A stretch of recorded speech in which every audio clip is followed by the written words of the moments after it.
So yeah, the prizes at the end is for a colored photo from the data we're going to use today. So I'll give more details later. But first, I have to do a few presentations. I'm trying to go through that quickly so we can go hands-on and have some fun with the data as soon as possible. And because even though we have all afternoon, turns out that when you process data, there's some downtime, it takes time. So I would like to keep the questions to when we actually have downtime, when we're waiting for the data to reduce. Instead of just looking at each other's eyes, then that would be a perfect opportunity to ask the questions. So we can go through with quick presentations as quick as possible. So I will start with a quick introduction to IRAF and Pyraf. And yesterday I heard things that I hope to set straight about IRAF. So I'm going to first talk about IRAF itself, the way it is structured, what are tasks, what are parameters, because if you've never worked with IRAF, those might be terms that you're not aware of. And then we're going to start moving towards Pyraf, and the rest of the afternoon will be done with Pyraf and Python and IPython notebooks. So IRAF is a collection of packages to do just about anything. Yes, it's old, yes, it's clunky, but let's be honest, there's some good stuff in there. And everything is organized in packages, and packages can have sub-packages. Gemini is one of them. Just be aware that not all packages are loading upon startup, although with Eureka, as you can see, you just start IRAF or Pyraf, and those are all the packages that you have loaded automatically. So I'm not going to go through that. We could spend years exploring this. So I'm going to focus on Gemini just to explain the structure. So I load IRAF. I want to start using the Gemini package, and today we're going to use the GMOs package. Well, I first need to load. Is there a counter at the end? Oh. We first need to load the Gemini package. Then you get the nice little welcome thing, and then we're going to load the GMOs package. A nice little trick is to use the question mark if you want to know what is the content of the current package. And when you start playing with it, if you want to try the question mark in the name of a package, well, it's going to tell you what's in that specific package, which is the current package. Now, IRAF tasks, basically they're routines. Instead of talking about a routine, in IRAF, we decided to call them tasks. So if you're not familiar with that, that's exactly the same thing, right? For example, in the GMOs package, those are all the tasks, all the routines that are available. To launch one of them, you just type the name. I'll show you how to get to the arguments, the parameters, later. But basically, if you just type the name of a task, it will ask you for what it absolutely needs to know, and then we'll use the default values for the rest of the parameters. If you need to know, and often you will need to know a bit more about a task, you can use help or phelp. I sort of prefer phelp when it works because you can move up and down. With help, you can just scroll down. It's a bit annoying. But you have all kinds of information.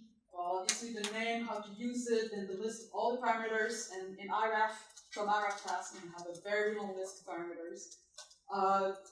A description of what this does, and usually a few examples of how to use a task. Now, task parameters. Parameters are just functions argument. It's the same idea, just different language. If you want to see the list of the parameters that are available, you can use lpar, list parameters. Right? This is one of the tasks that has a fairly small list. This is why I used it for my screenshot. And the thing that I want you to notice is that you have the first two here. They don't have parentheses. This indicates that those are required parameters.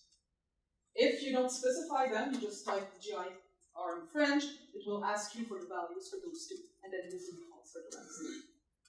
But if you want to put them, don't want to be asked about them, you can put them on the command line following in the same order as they show up here. For the other ones, the order doesn't matter, but you need to specify which one. That's all it is.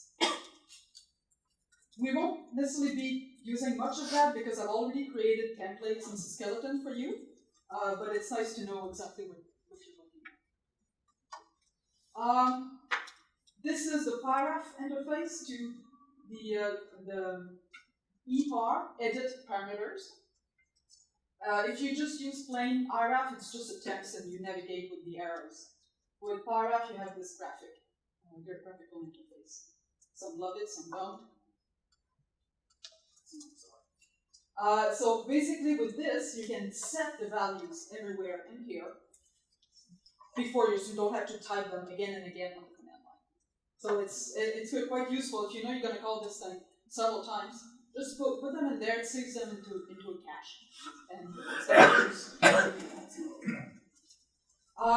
one thing that I really want people to know about is this unlearn command. When you edit this file, it's going to set the values, your new default values into a cache.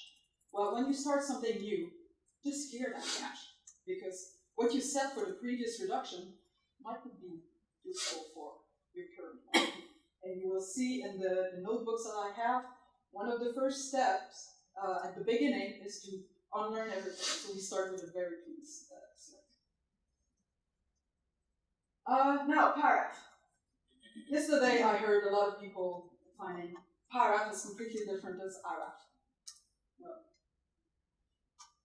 If you just have Pyraf, you won't go very far. You need IRAF underneath. Pyraf is just a thin layer on top of IRAF. Okay? Pyraf is IRAF. It's a bit more. That's all there is. Okay? So the advantage of Pyraf, well, first of all, you can, if you're familiar with IRAF, you can use it just as if you were using IRAF, the same syntax mostly. But you can also use Python as if you were in the Python, at the Python prompt, the same Python commands that you would use. Just like Python, and you have, or IPython, you have the same. It's the same syntax. So you can use the two systems with the same interface. So yeah, there are a handful of differences. And in this presentation, I won't go through it, but I have a set of tables that show, give some pointers, just a bit of cheat sheet that I put together many years ago. So yeah, Pyraf is not really different from IRAF. It just offers Python accessibility. And that's the cheat sheet I was talking about. So just the thing I want you to understand is Pyraf. We're going to use Pyraf today. So to launch it, we type Pyraf, the CL, like in IRAF. You can come back to this table whenever you want. And also useful to know is how to navigate the prompt. So you can just use the up and down arrow if you want to find a command that you typed like 20 minutes ago. You type Control-R and start typing that command, and it will actually find it back in your history. That's another one that is different from IRAF. And to exit, it seems silly, but you need to do it. It's .exit. Often, people who are used to IRAF will try LOG, the log out, and then that's not going to work. Or people who are used to Python will type Control-D. No, that has to be different. So it's now, the way we're going to use Pyraf today is, well, on the side we will have an interactive session that we start with Pyraf, and it's the standard, similar to IRAF and Python, just in the interactive shell. But we will use IPython notebook, and it's basically using Pyraf as in a Python script. And from that, it's basically, this is all Python. And we're going to just load IRAF, so from Pyraf import IRAF, and that once you've loaded, basically imported, or loaded the packages you're interested in, then suddenly you have access, obviously, to all your Python suite, but also to any IRAF tasks that you want from the package you've loaded. So we're going to use this technique here today to do our data collection. To set the task parameters ahead of time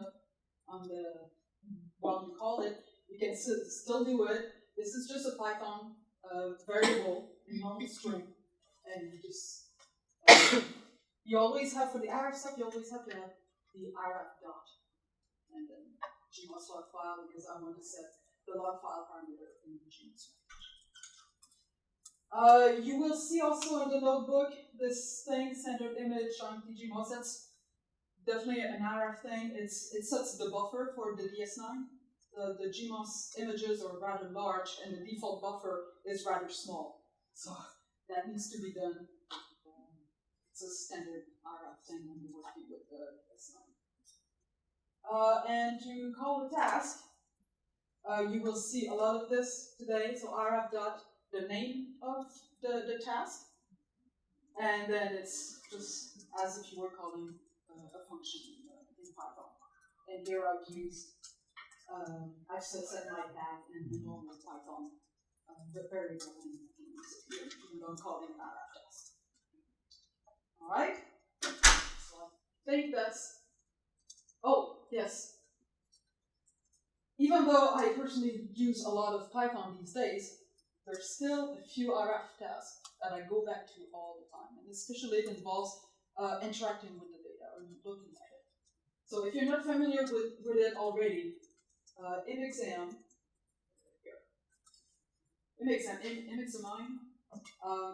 this is very, very useful. You call this task with the name of your image, and then you can get some median of a section, an average, a median of a section of the image. You can get radial plot of your star. You can do all kinds of things. So if you have time, just load an image, any image, and go play with it. Try these commands here, and it's useful if you want to do a quick inspection of your data. Display. I'm definitely going to use this one today. Just display the name of your file, and it goes into DS9. FX head I'll give in the next presentation. Next presentation of the following. I will show an example of the FX head. One thing about the Gemini data, they're all multi-extension fits, MEF. So that means they have a structure. It's not just header and data. It's header in one extension, then another extension with header and data. You can have quite a few. So if you're not sure what the structure of your file is, you can use FX head. It's going to show you what that structure is. I'll show you a screenshot of that later. Im head is for im header. So if you want to see the header of your file, then you can use this task easily. And then im stat is also one that I use all the time if you want to get some statistics, the whole image or a section of the image. And one thing I want to say about the section in IRAF, the sections are one base. So pixel 1 is pixel 1. In Python, it's pixel 1 is pixel 0. Okay. And this is x-axis, y-axis. In Python, it's x. All right, and we're going to use a section like that during the tutorial. So that's the end of it. Next, quick introduction.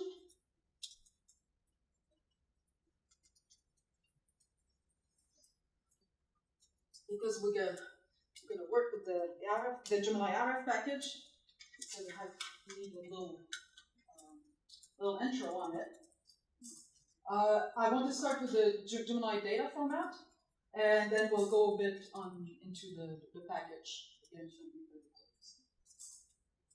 I already mentioned there are multi-extension fits, MEFs. That seems to trip people sometimes, so I keep repeating it. One thing that we always do when we use the Gemini IRAF package is for all the data, we prepare first. The step prepare, in the case of GMOS it's G prepare, for NIRI it's N prepare, see pattern.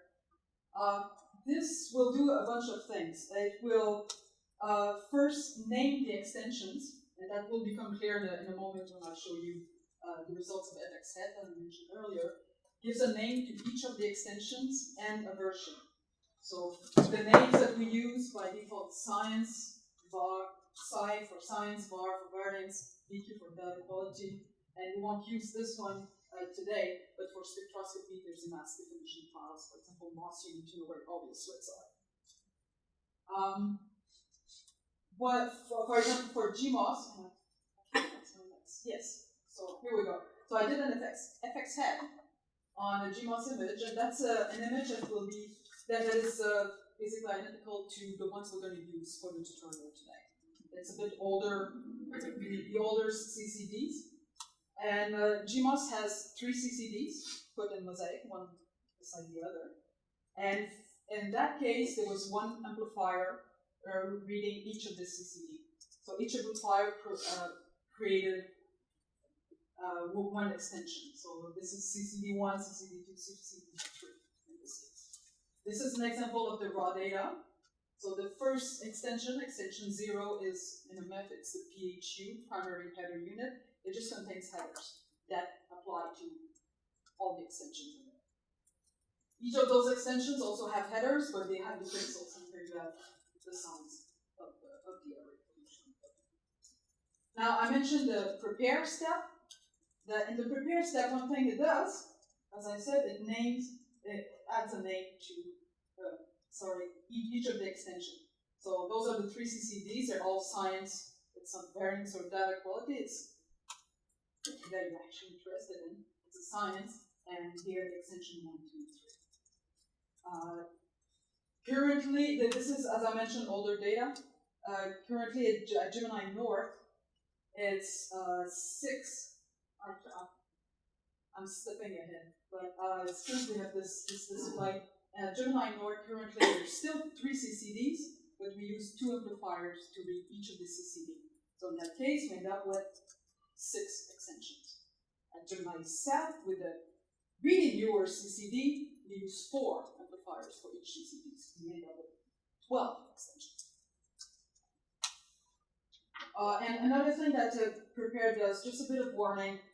Yes, Gemini provides the pipeline, but I don't like using pipeline, it's not a pipeline. It's a set of tools, and you're more than welcome to use them, but I understand if you want to use your own software. But one thing I would like to make quite clear, do run the prepare step. Because, for example, for GMOS, in the raw data, the gain and the read noise are not correct. And we fix that in the prepare step. We have some lookup tables, and they're kept up to date, and it varies with time. So the prepare step is pretty much essential for GMOS and many of the other instruments. After that, you can use whatever you want. So yeah, just continuing the long slit. I mentioned the NDF. That's the raw data. No main, no nothing. Just have PHU and 3 extensions of pixels. For long slit, we have the NDF, which basically defines the slit that was used for the observations. It's a table, fits table. Not really necessarily fun to look at, but it's useful for the software. And if you really want to see the value of FXhead for MOS, when you have several slits and you start processing them, each spectrum, the tiny spectrum, is cut and put into its own extension. So you can get, in this case, we had this one had 34 slits, and eventually you get that's the science variance in the VQ attached.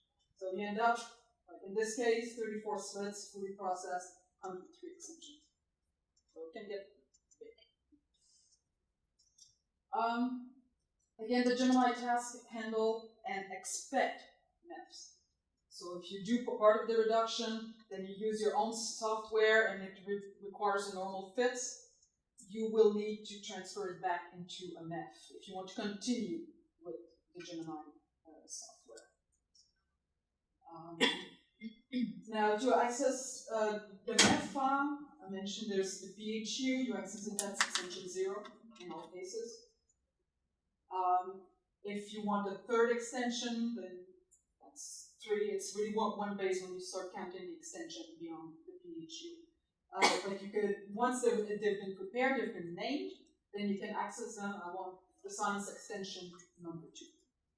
I don't care where it's located in the file. It's named in version, so you can access it this way. And if you're really curious and have time to waste, you can try to read the MDF and let me know what you find there.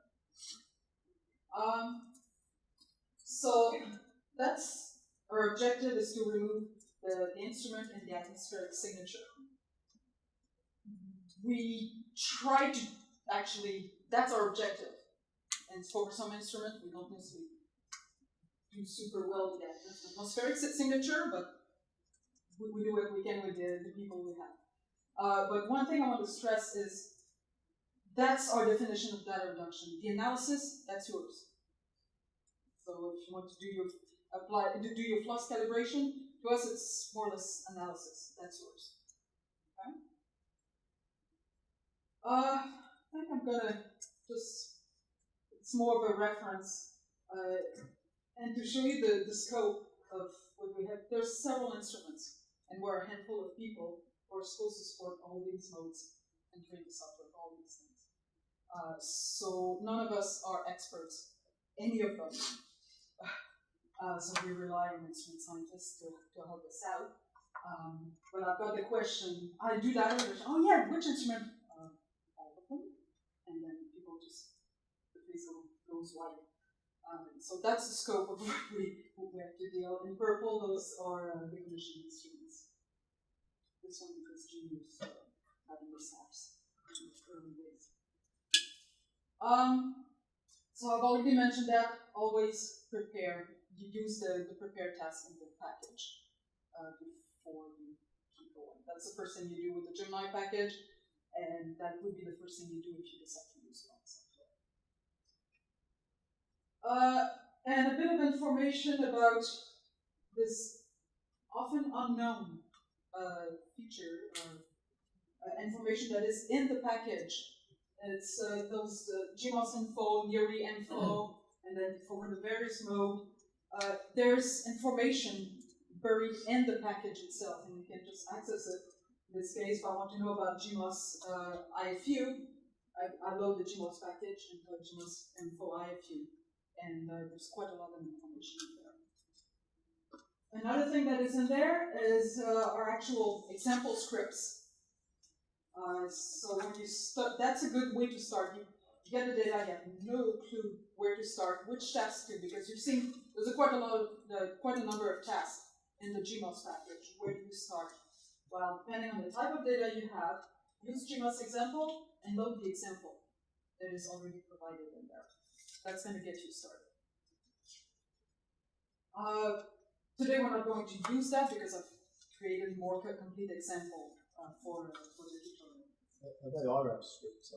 Oh? They're IRAF scripts. IRAF? Yeah, it's CL scripts. CL scripts. But basically, it's a sequence of the tasks you're supposed to call, with hopefully some instructions in between.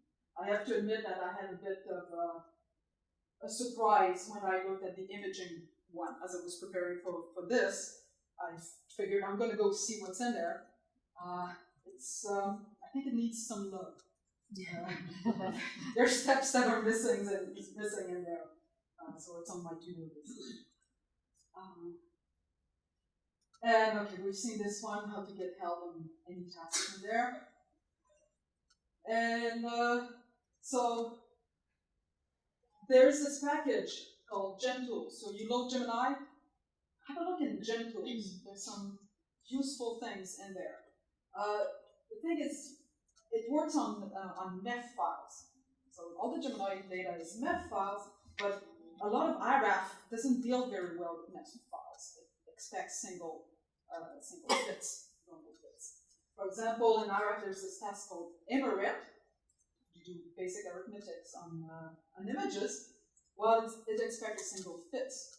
But in GemTools we have one that actually deals with the map transparently. So that's a good one to play with when you're stuck with the map. Same for Gem Combine. It's the equivalent of M Combine in IRAF, but able to deal with the extension things. And I mentioned earlier, if you go off, do some steps where you, with your own software requires a single fits, you need to convert back into a map. There's WMF, WriteMF that can help you do that. The one we're going to use today, it's a cute little one, very simple. It creates a list of files that you can then feed back into IRAF. All the Gemini data has this sort of file name structure, so N or S for north or south, then the date and years, month, day, this S, I don't know what it stands for, and then just a serial number here. So if you say, okay, I want my data for 2010, 0719, the data from image number 10 to 19, then you just give this string here, then 10-19, it's going to create a really nice little list. So if you want to automate things, it's simple, silly, but it avoids a lot of typing. And that's Gemini IRAF, and now we're getting close to the real thing. Now we're going to talk specifically about GMOS reduction. So take this as a bit of an intro, little guide to what we're going to do later in just a few minutes. So yeah, GMOS imaging. It's CCD imaging. Honestly, it doesn't get any simpler than that. And yet there are a few little things, especially the data set that we have, that we'll pay attention to.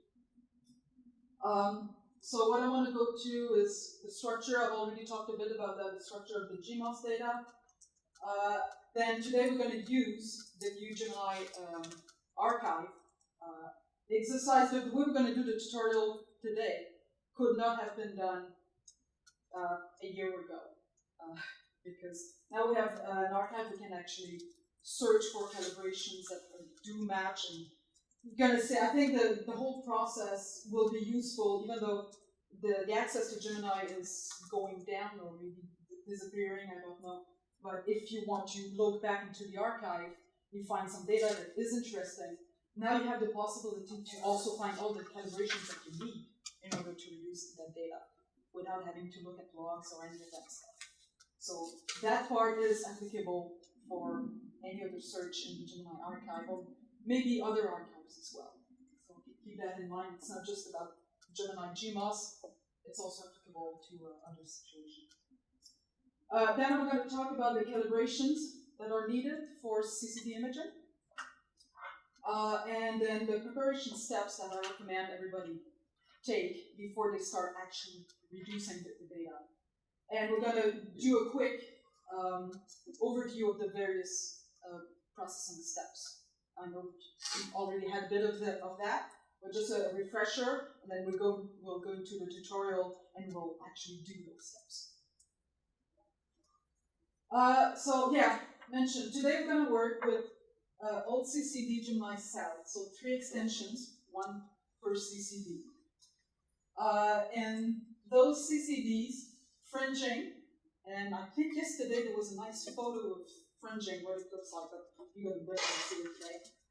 Fringing is important in those CCDs for the I and Z band. It's less important in the new CCD at Gemini for GMOS North. Basically, you start seeing it in the Z band. And the really newer CCD that we got at Gemini South a year and a half ago, depending on conditions of the sky, there might be some fringing, but it's quite clean. Now, you see various number of extensions, 3, 6, 12, and they might not be in the same order as they show up on the CCD. You don't need to worry about that. If you're using the Gemini IRAF task, it knows where each one. It's completely transparent to you. It will know how to handle those. 2 tasks that are useful to deal with all those extensions. I mentioned IRAF display earlier. Well, display works with one of those extensions or a single fits. If you want to see what your image really looks like, then in the GMOS package is GDisplay, and it will look at the data, say, okay, this one goes here, here, here, here, here, and display the S9, what your image looks like. The quirk for what Gmosaic adds, well, it won't display, but in Gmosaic, it will do the same tiling, but the 3 CCDs, people try really hard to have them perfectly aligned. There's always a bit of angle to it. So Gmosaic basically fix all the geometry and produce basically one extension. From the 12 extensions, for example, it's going to produce a 1 extension net file, and all corrected for the geometry. Now, the archive. So we've seen it yesterday, even in action. Today I won't go do the API and access it through Python. We're going to have a look at it and play with it. All the data you should have downloaded already. So today we're not going to use the archive to download the data.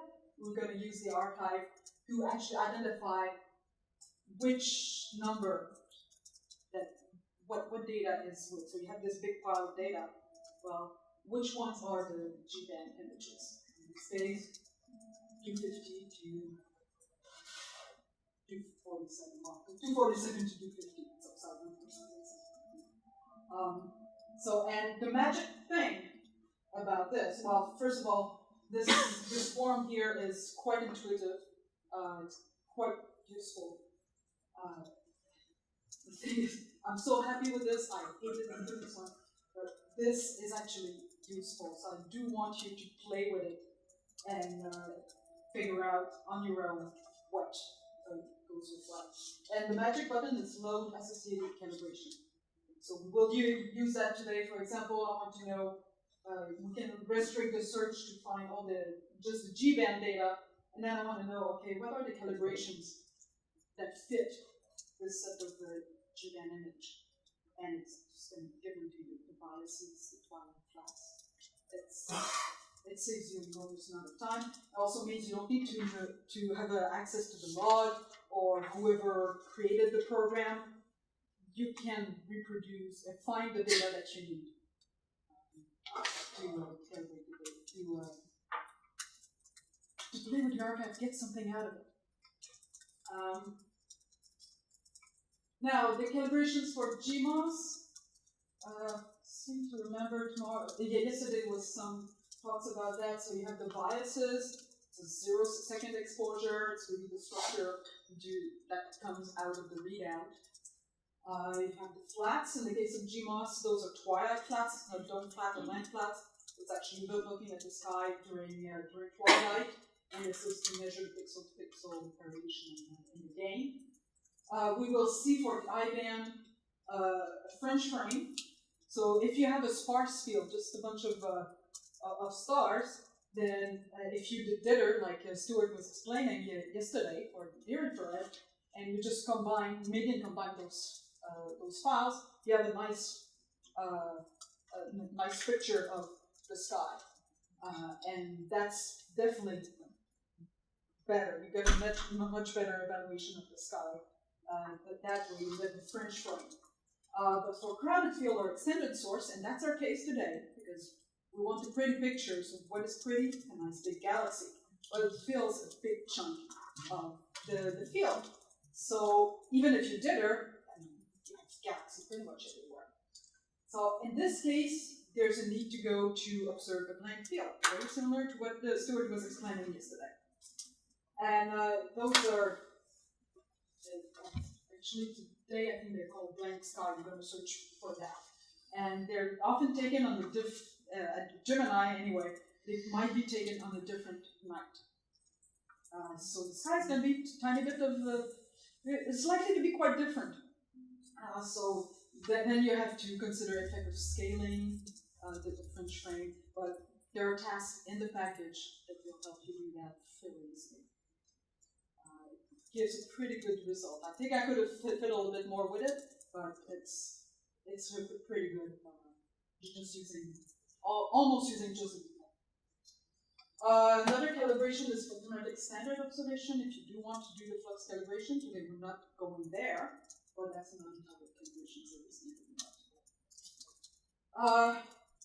In the good old days, the dark current in CCDs was fairly high. And I don't remember when's the last time for CCD imaging a dark was needed. So nowadays, darks and near infrared, and even then there's quite a lot of improvements happening.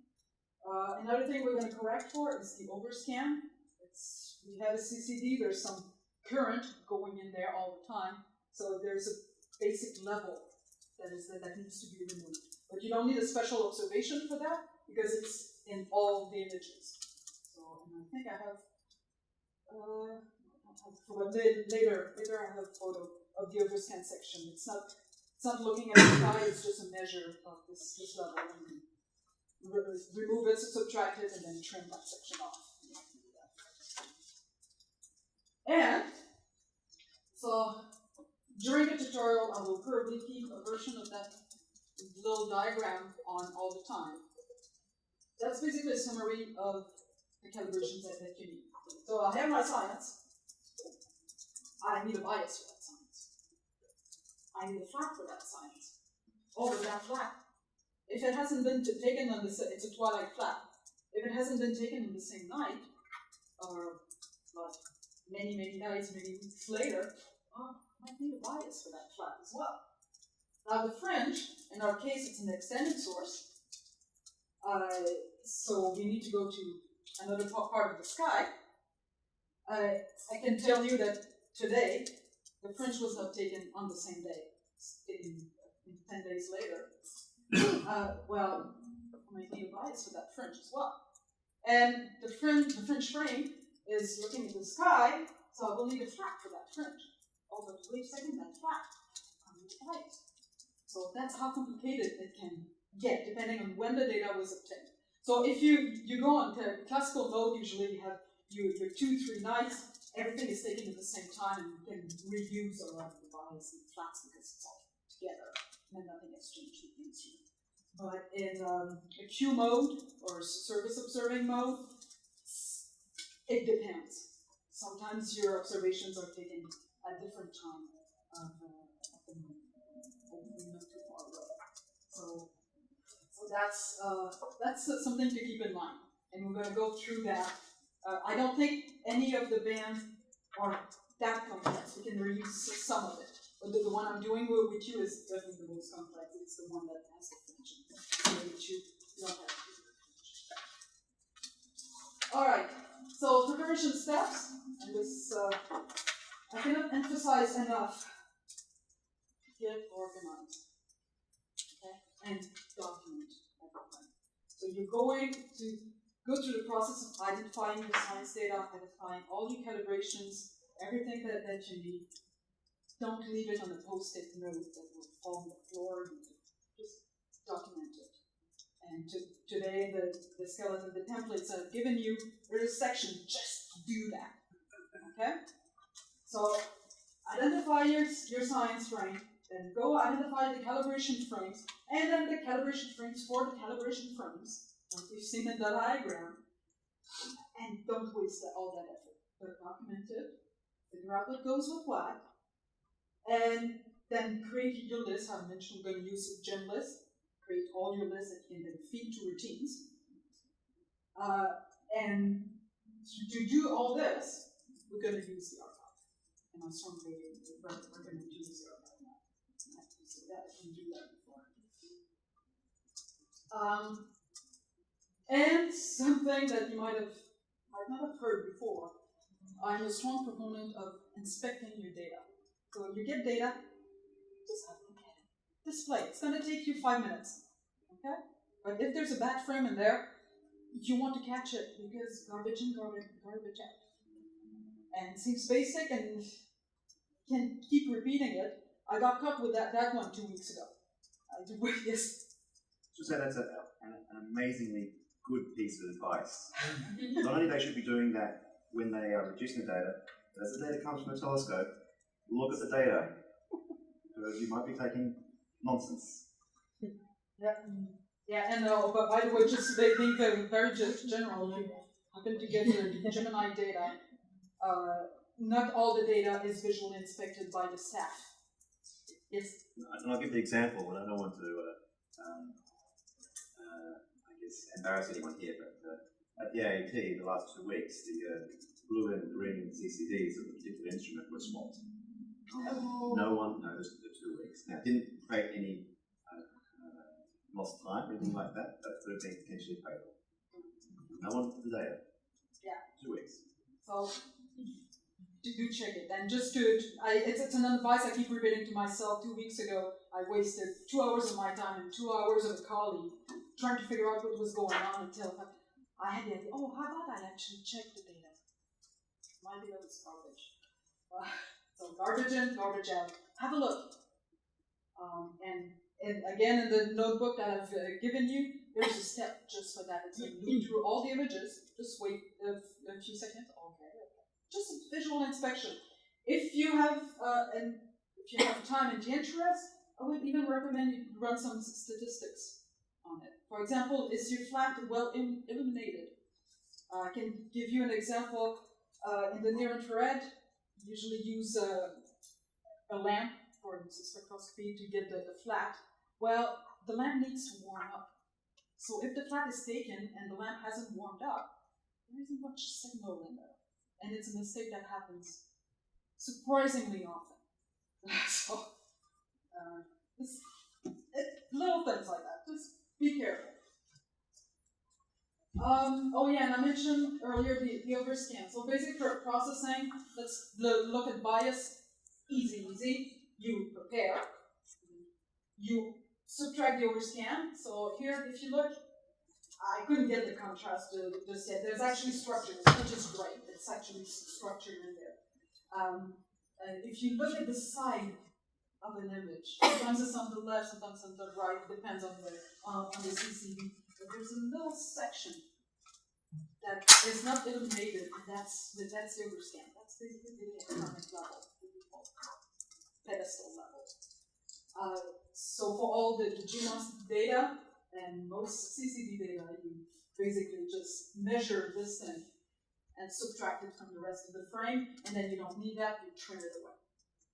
Right? So that's what's going to happen with the bias. We prepare, we overscan, subtract, trim, stack them all together. For the flat, start the same way, prepare, subtract, trim. But now this one, we're going to use this bias, which is processed, and subtract it from the flat, then stack if there's more than one. Today with the twilight flats, it's going to be more than one. And with the flat, because we're going to divide it, we want to divide by 1 to not mess up with the data, we're going to normalize it. For the fringe, again, prepare, overscan, subtract, bias correct. Now this one is looking at part of the sky at night. We're going to flat correct with this one. It's a division. In this case, we might need to scale, and then stack.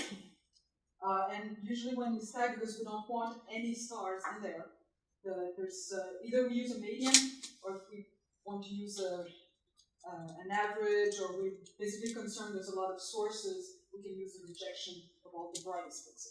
So we're guaranteed to have just the star. And finally, the science. Obviously, more steps. Prepare, we can subtract, trim, bias, correct, fringe correct. Then in GMOS, we have the 3 CCDs. We're going to mosaic them together and fix the geometry. This time, we do want to align the source together and then stack them to have a good symbol to this image.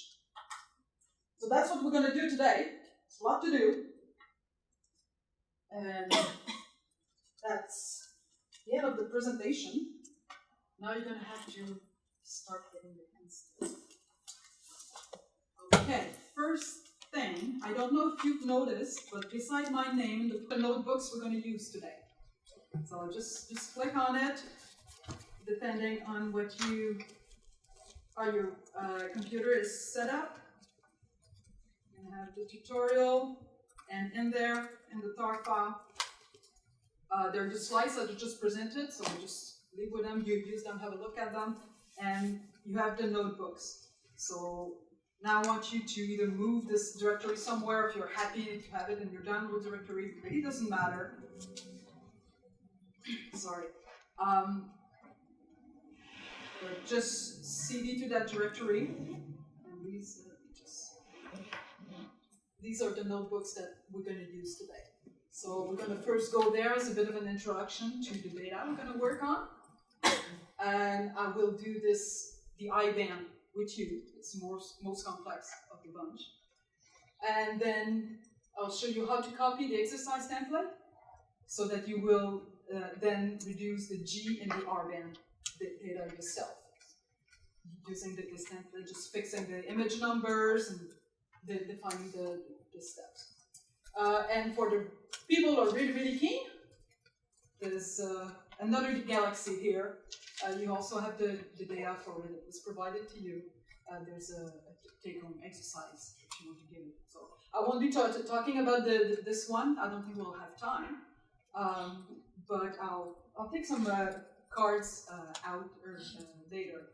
And if you want to give this one a try and you get stuck, just contact me. I'll help you out after. Just check everybody has music, so I've got a USB stick with all the data in case someone needs. Yes, and I also have USB stick with all the data. So anybody needs the data. Okay? All right. How about the notebooks? All set? Wow, I'm impressed. You're good. Okay. What else? I thought there was something else. Could we also get a copy of the talk slides? Yes, they're here. They're in that tarball. Oh, where is it? The slides, they're all there. Yeah, and they're in PDF. All right. Okay.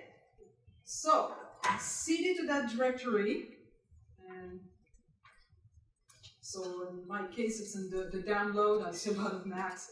So let's say I will do CD, download, tutorial material, notebooks. Oh, sorry, that's all. Here we go. Okay. So the important thing is go there, and in that directory you're going to see the four notebooks, and in there just like IPython notebook.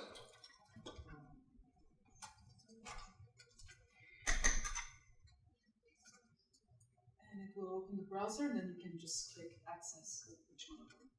Now I'm going to close that because I'm going to use my version. Although I could probably use this one too. Yeah, I'll probably use this one.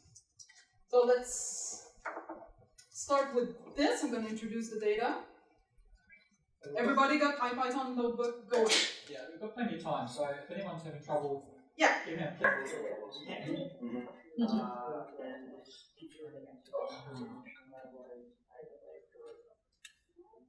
So if you have this page and you click on this one, Tutorial NDR Challenge, you will see this. Are we all there? I don't want to lose anybody. We're good? I was trying to run Good? Okay. So it's a bit small, isn't it? In the back, can you see? Kind of.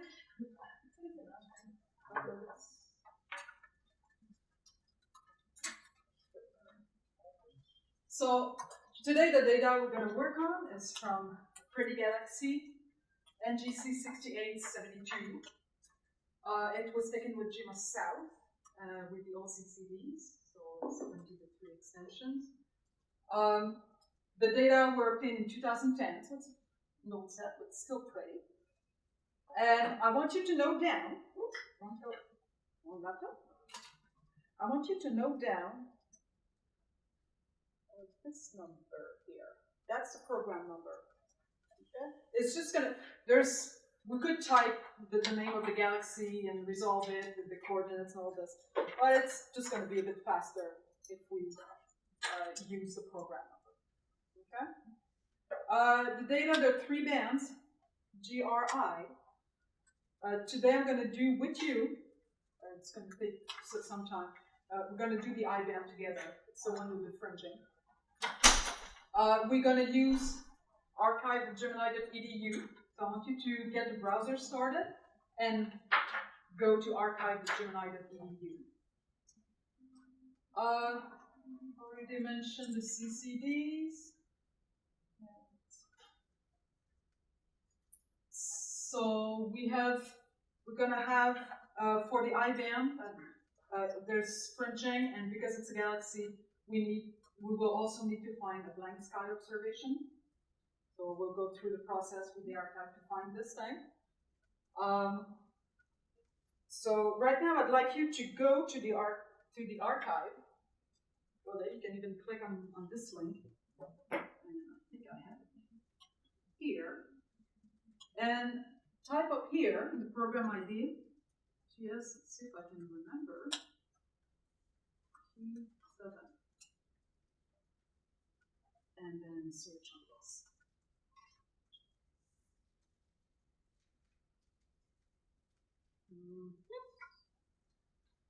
All right. Everybody's able to get this? So far, so good? Good.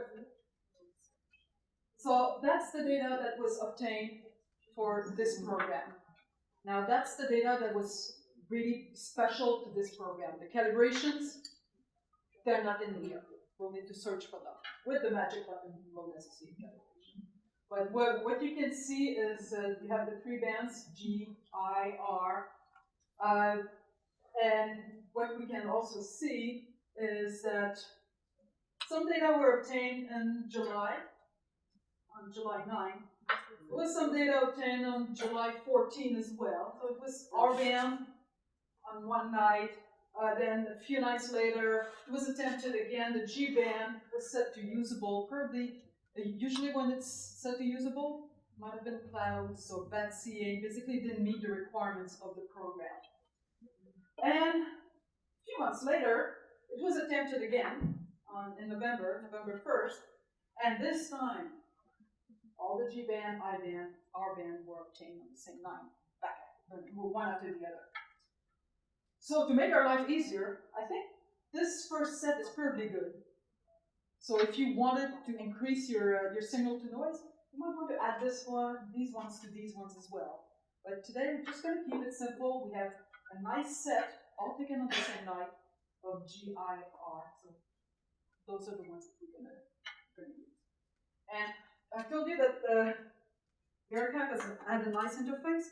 So let's just use the UT date thing here to just restrict the search to the night we've selected. So 2010, 11:01. Search. Again. And now that's just the data we're going to actually reduce today. So you can compare what I have here with what comes from the archive. The G band, that's data from 79 to 82, the first four. The I band is 83 to 86, right? 83 to 86, and the R band, 87 to 90. So that's our science data. I'll show you later how you can get to the calibration data.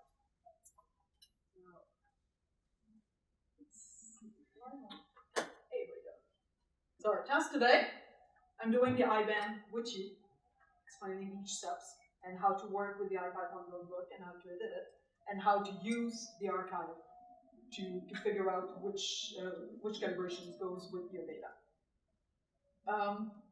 And then, as mentioned before, for fun at the end, we're going to do an RGB image. And if you don't have all your data processed, don't sweat it. We have copies on USB. We're just going to go around, and everybody can have fun at the end, just creating a color for it. So, notebooks is a tutorial, the IBAN. And then the other notebook called Exercise Template, I'll show you how to copy it. And you can rename it for the G band, copy it again, rename it for the I band, and work with that. Fill in the gaps for the image number that you need, and you'll see that once you've done the preparation, I mentioned preparation earlier. Once you figured out what goes with what, you've created your list, the notebooks are set up, you do all that at the top, and after that, you're cruising. Just shift enter and everything works. You don't have to think about it. Alright? You just inspect your data at every step to make sure everything went fine. So you have, I was assured yesterday that you all had Eureka downloaded. One step that might be missing is configuring IRAF. So how about you open the terminal and follow these steps.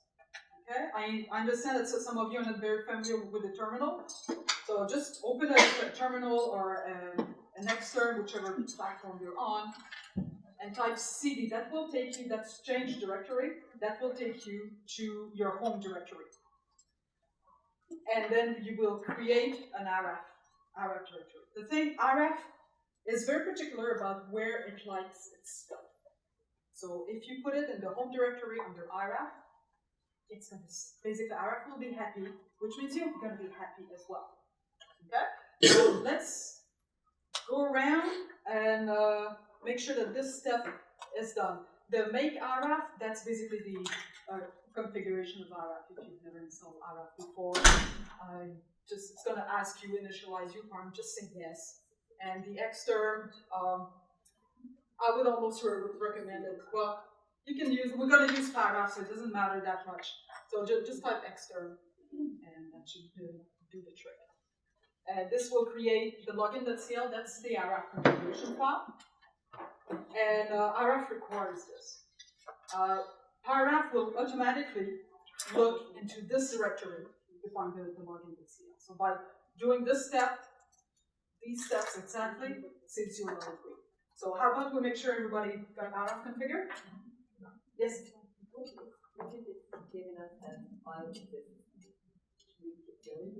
File exists. Oh, wait, yeah, if you have to make IRAF, file exists, that's fine. Just, oh, I forgot a step in there. Oh, let me fix that. I forgot a step.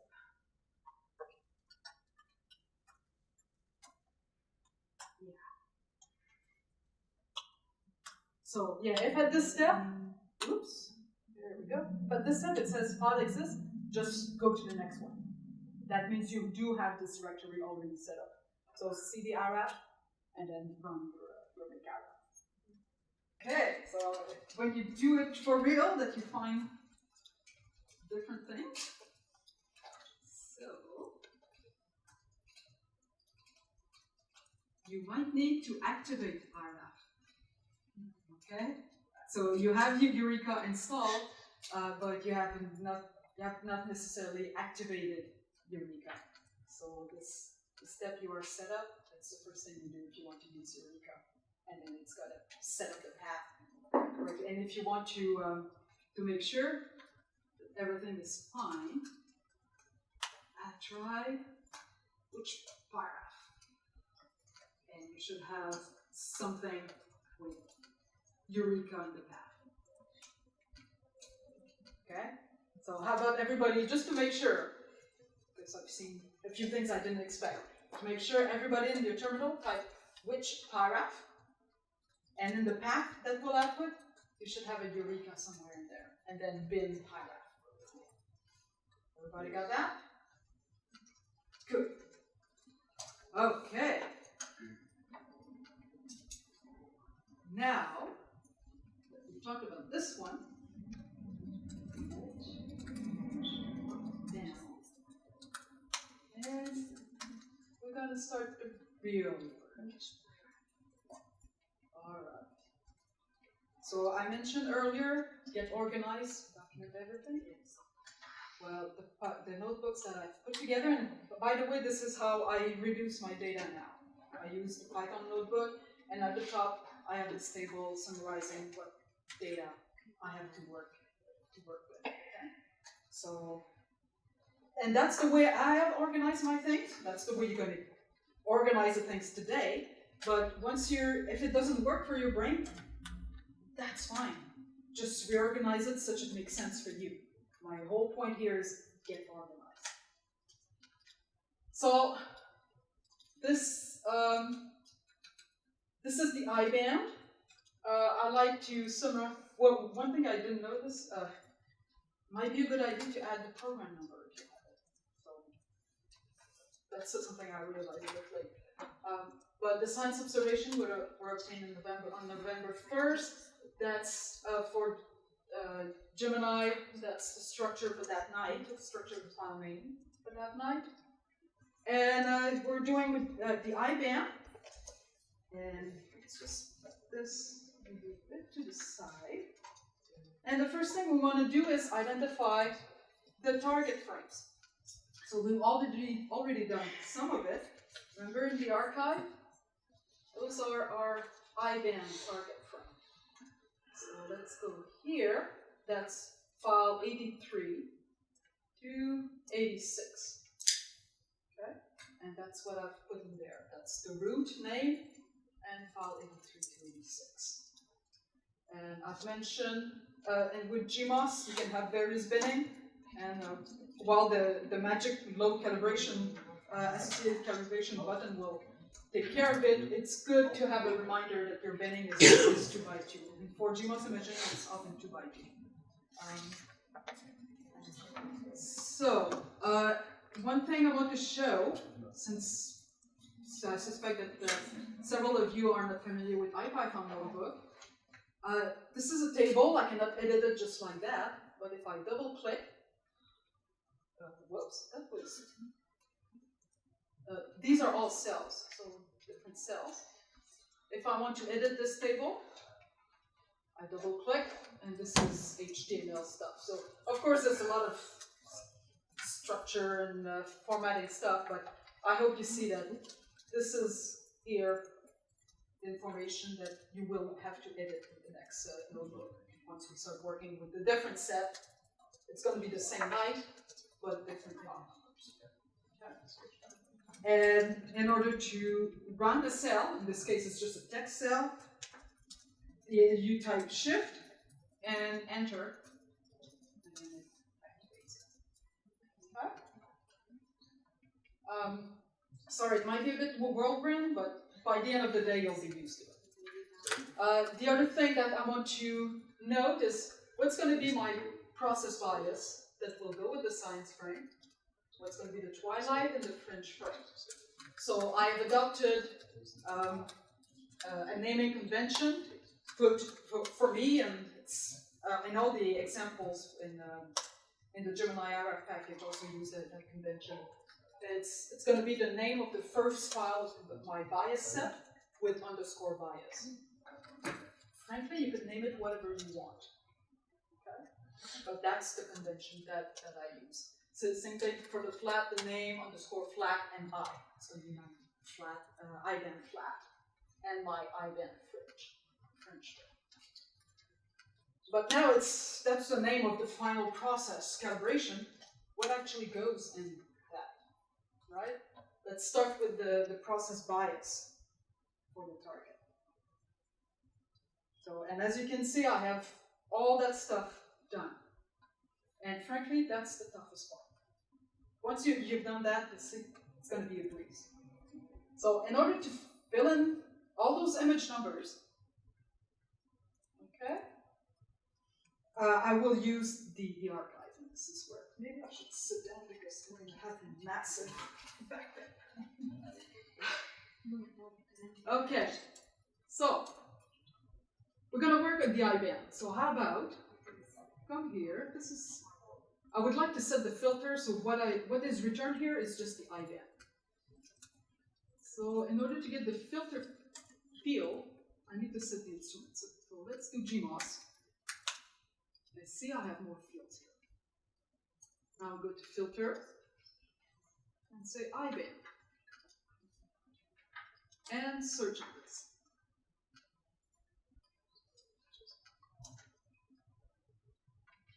And here we go. Now I just have my four I-band images.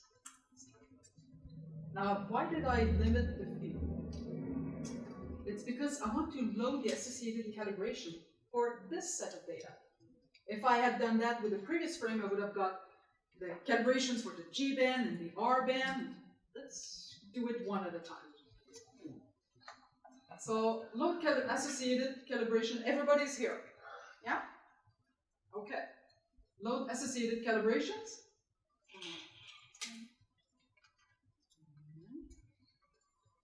I have a bunch of biases, and the way it works is going to return all the biases that do fit the data within a certain amount of time, the closest in time.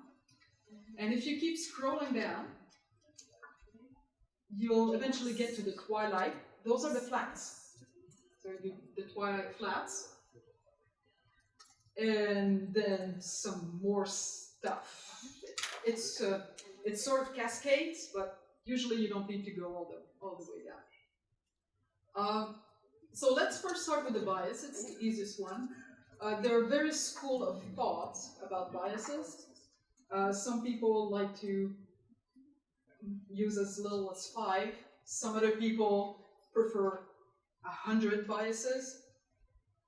I'm not sure how much difference it makes. My personal favorite number is 10. It's a bit of a preference, and also I think it might depend on the instrument as well. But today we're going to basically adopt the 5 biases taken on the date of the observations. Okay? So, but let's have a look. Here we have a bit of an issue. So, first of all, those are biases. And here I have for the I-band observation. And here, biases that were taken on November 1st, it all says G. Do I care? No? Why? Just check if it's using something. Yes, camera is the same. Yeah, it's a 0-second export. The shutter doesn't move it. Okay, so whatever is in front, really don't care. All right. One thing that we do care about, I don't know if you notice, exposure time 5.18 for bias. What? And you will see that mysterious 5.18. Nobody knows where it comes from. And out of curiosity, I actually said, well, what's the data? And you know, you have the 3 extensions, so I took the middle one and did some statistics. It was exactly the same as the other ones. Oh, well, maybe it's just a glitch. But then I looked at the statistics for the other 2, completely off. So basically, in this case, I decided, maybe I don't want to use this one, right? But that leaves me with just 4. I'm not comfortable with that. And besides, we want to learn something and make things a bit more comfortable. So I decided, well, how about there was some biases taken the next day that are also compatible. So if I take the 4 from the same day and the 5 from the next day, I have a comfortable 9. We're happy. Let's try to do that. And this is what I represent in here.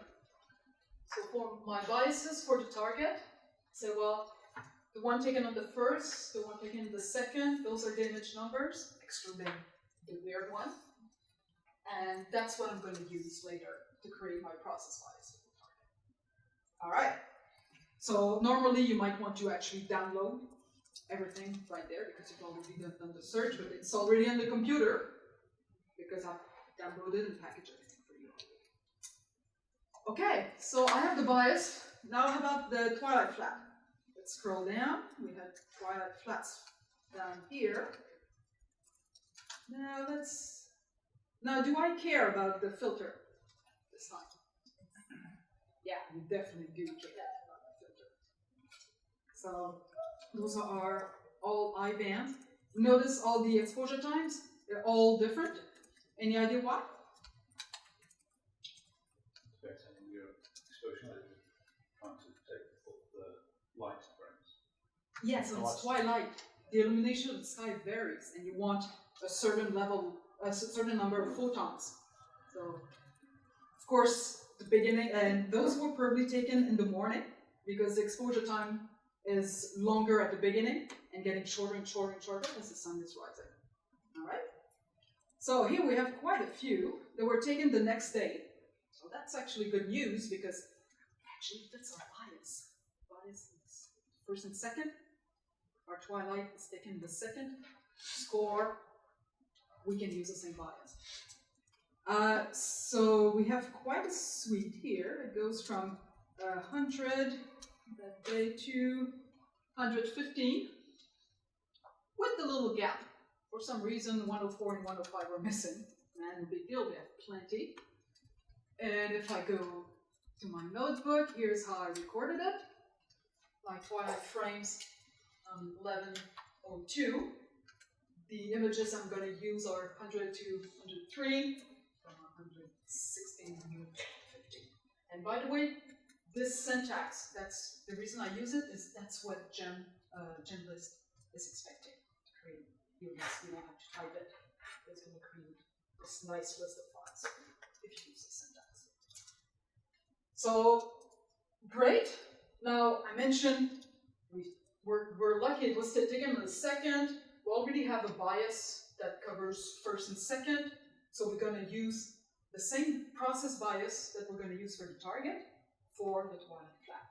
There's no point just doing it one from the second. It's going to be the same thing. So, hey, making progress. Now, for G and R band, it'd pretty much be done. Okay? Problem, it's I band fringing. There's one here. Let's fill this up. Now, what do we have in here?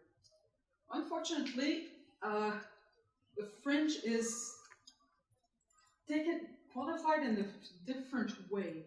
The way I found it, a bit of voodoo, is in the load calibration, associated calibration. I found this here, named blank field. But this seems to have been processed already.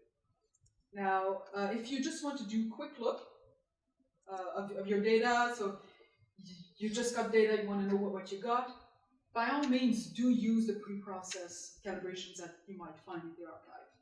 But personally, I much prefer, for the science and not for the quick look, to actually go and get the raw data and process the fringe or the flat or the bias myself. Alright? So, fringe, what we can get from here and find what, because for some reason, I don't know why, the raw blank fields don't show up in this list. But we can easily find them. What we need to know, it's type object, partner cal, and blank field. And we know from here, from the name of the file, it was taken also in November. So let's go back up and do a little search. I'll show you a little trick here. So we're going to remove the program idea because it's a calibration, so it doesn't come from your program. We're going to do a search from November 1st to November 30th for a target name, blank field. And we already have the I-band defined here. So let's see what we get. Here we are. So you have this process fringe, but you also have here the list of actual raw data that went into creating this process fringe. Okay? So, and they're all taken on 11/11. So 28 to 30, then 40 to 43. And this is what I have noted in my table here. Those are the raw frames I'm going to use to create my process fringe. Okay? Now a bit of bad news is, What is fringe? you will see soon. I'll show you what it looks like. Okay? It's basically an interference pattern that happens in the CCD, in the substrate, and yeah, it looks somewhat pretty, but in an annoying way. Okay? So we need to correct for it. So that was taken 10 days after my observations. So I can expect to have to do some scaling. And I also would recommend use a different process bias, and in this case, even a different, well, maybe a different flag field.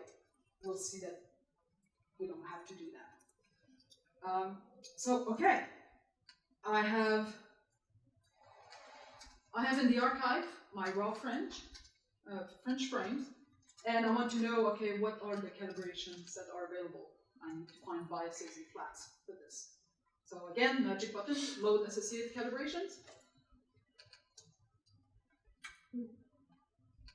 And here we have a set of biases taken on 11/11.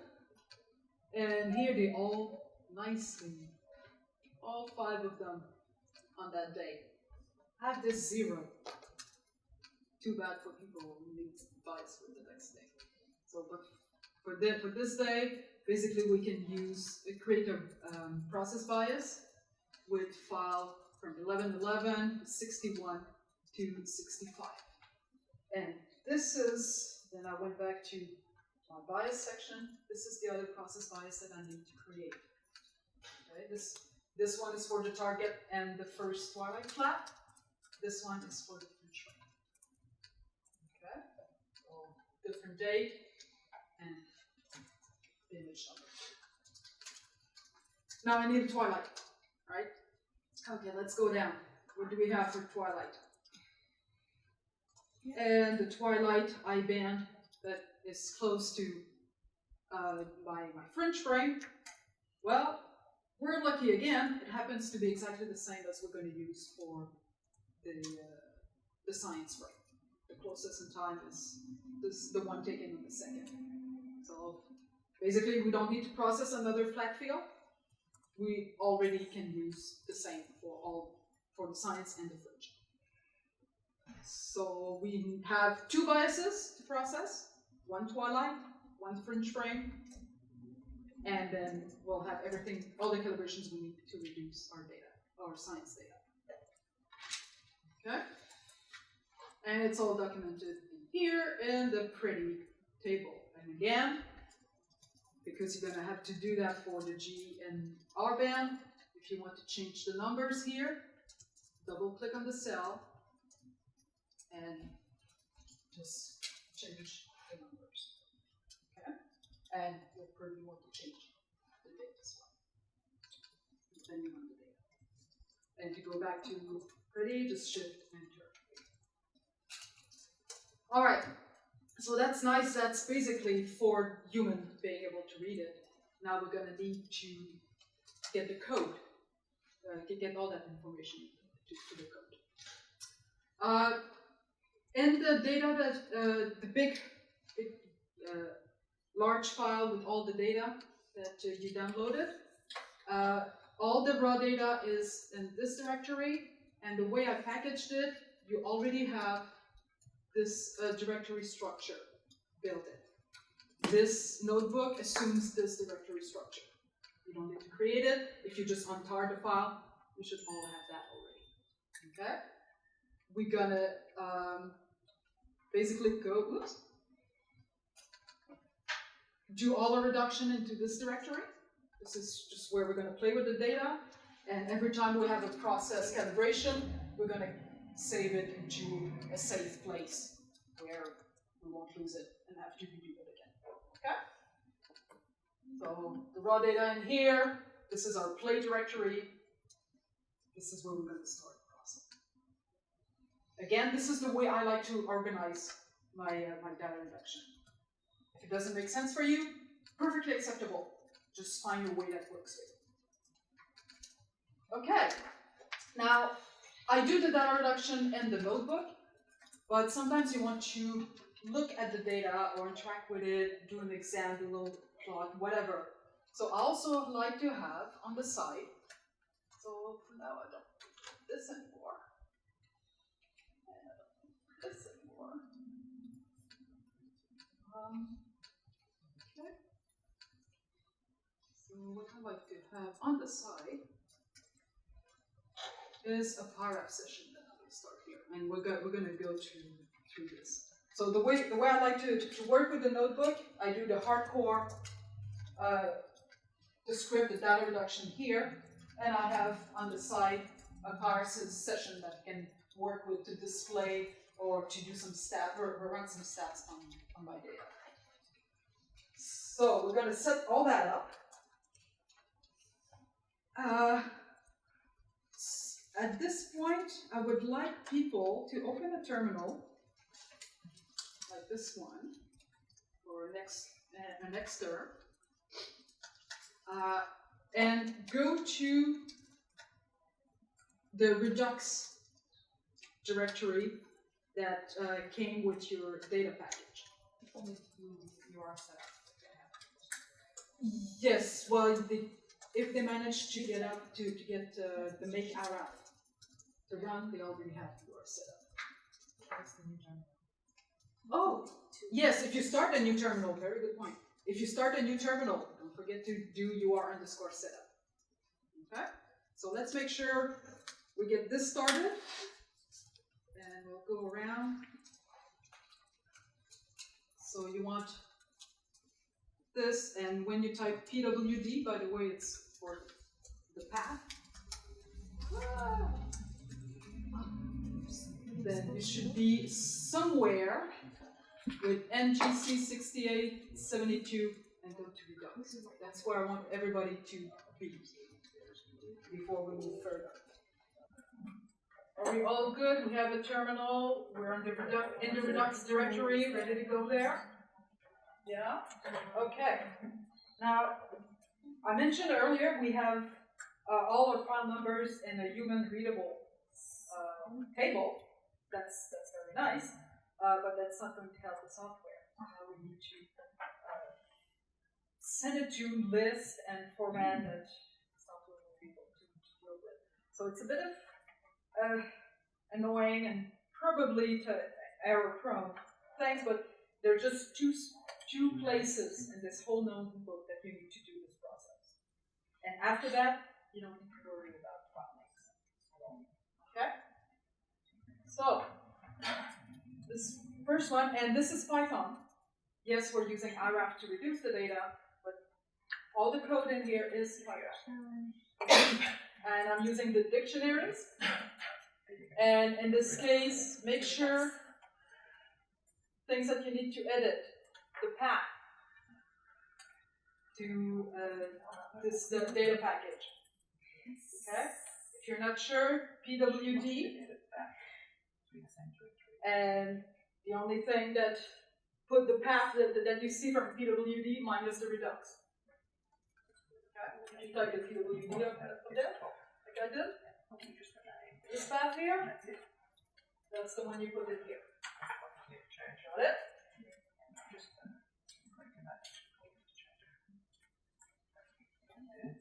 Now, the other thing to edit.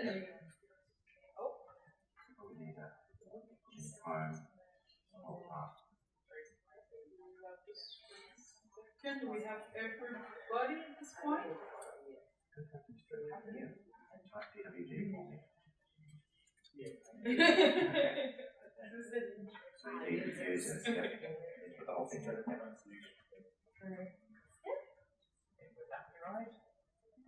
Change Yeah, workshop to that is why actually quite here. Yeah. Got that from WD, so you can go like that.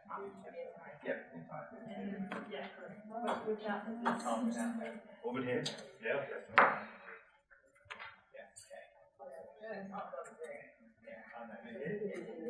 I think maybe not.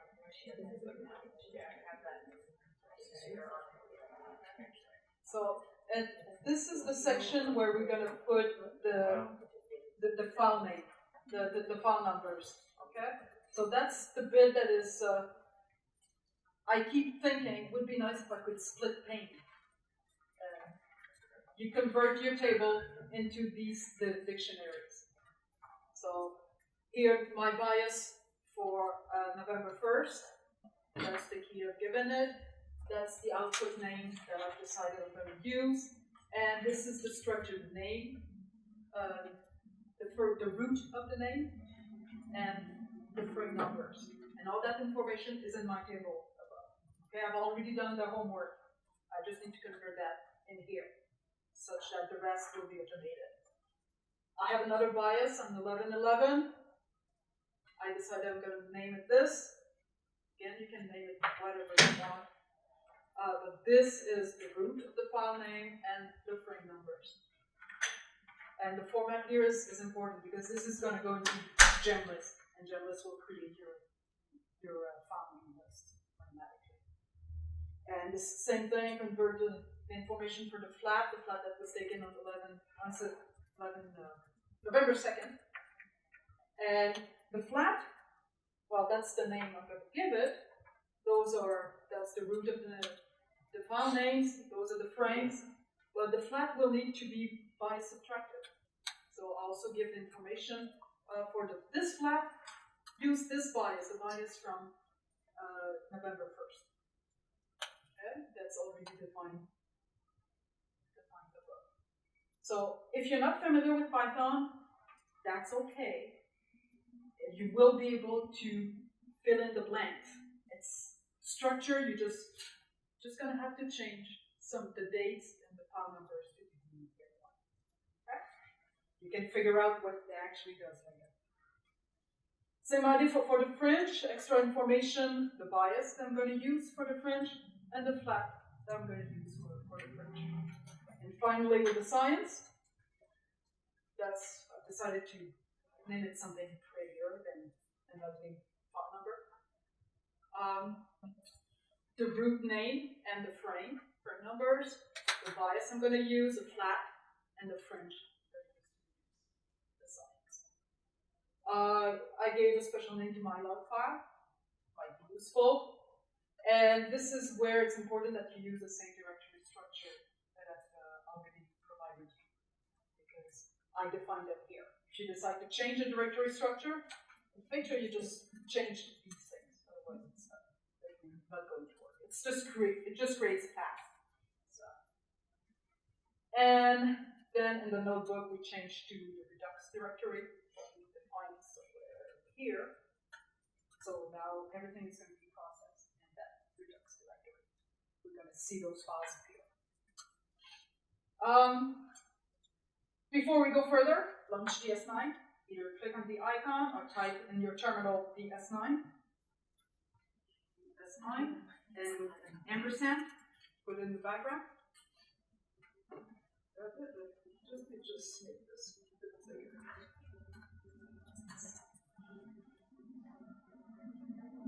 Okay. DS9. Good. Everybody got a DS9 running? Oh.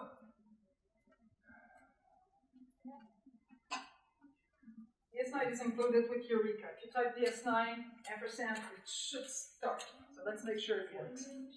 Okay. Now, before we go, there's a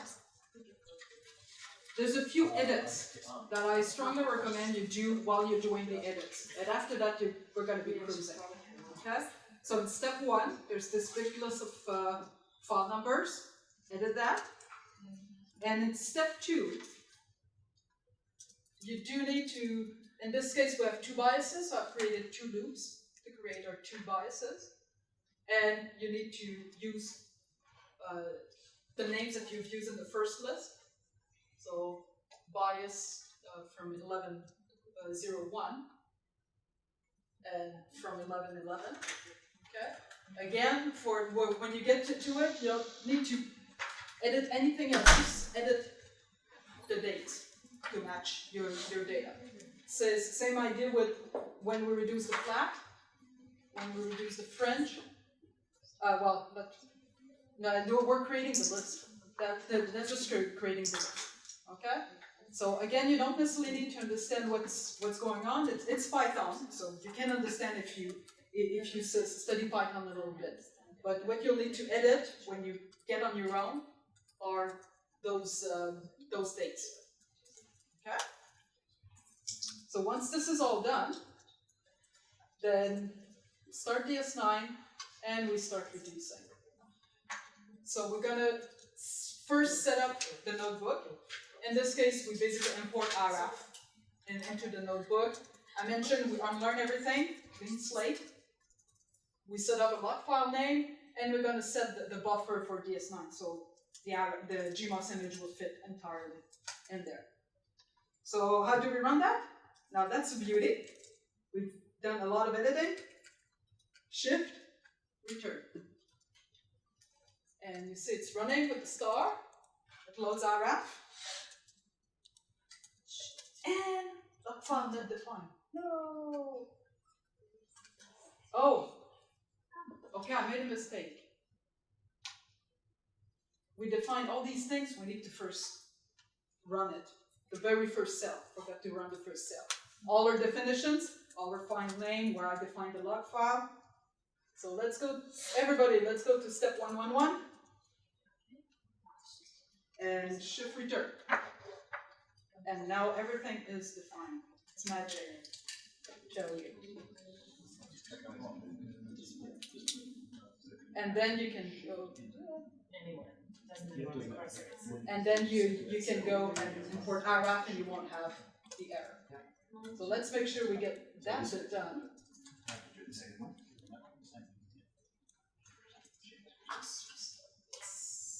Start.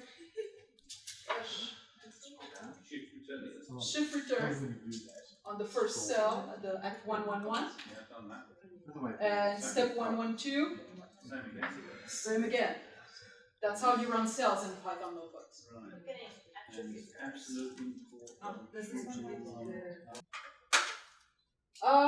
Okay. At least we'll do one of them well. So I think by now we have everybody with IRAF loaded. Wow. Now, as I mentioned, I like to have a Pyraf session set up on the side for when I need to do some inspection of the data. So what I want you to do is cut and paste. Well, actually, you probably can, if you're already in Redux, just type Pyraf in here. It's going to start Pyraf.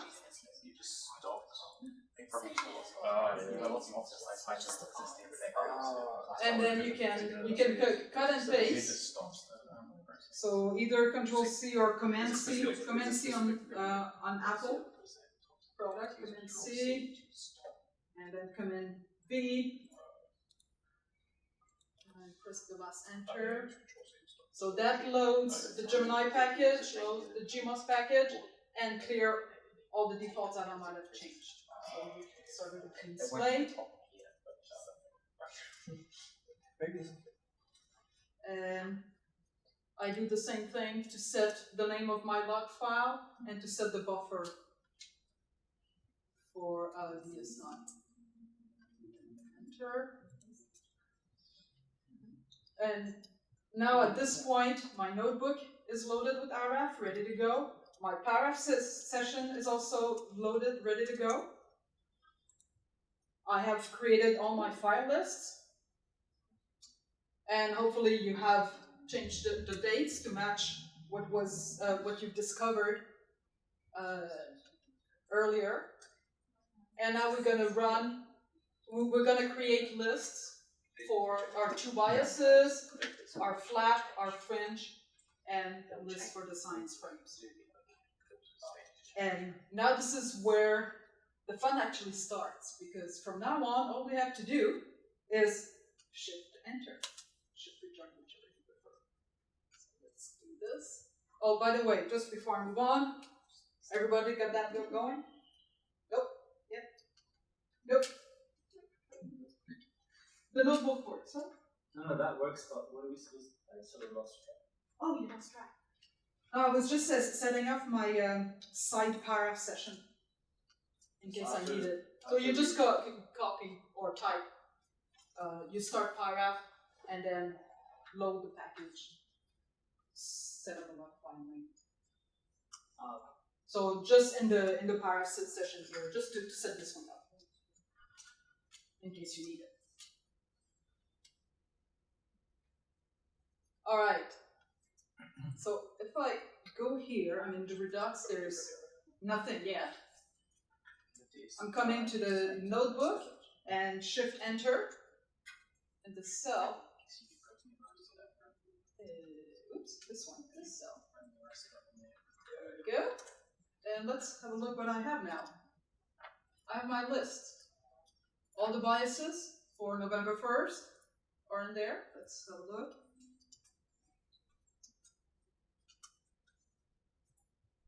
So they're there. And you might notice they don't have the dot fits.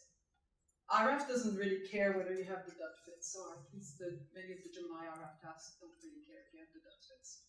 So that's why they're not created. So I have my set of biases from the first night, the 4 good ones, and then the 5 from the second night. They're all there in my list. And I have the list for the other bias, for the flat, for the fringe, for the science. And I've created a list that has them all together. So now let's inspect the data. I mentioned that, garbage in, garbage out. Let's have a look at how. So in here, I basically go through the list that has all of them, and will G-display each one after the other. I don't need to do anything except shift return, and try not to be distracted. That's a bias. Here, it's that big. Another bias. All the clean. A bit tedious, but valuable. And you will see, I think there's a fringe that has a nice little satellite streak in it. Yes.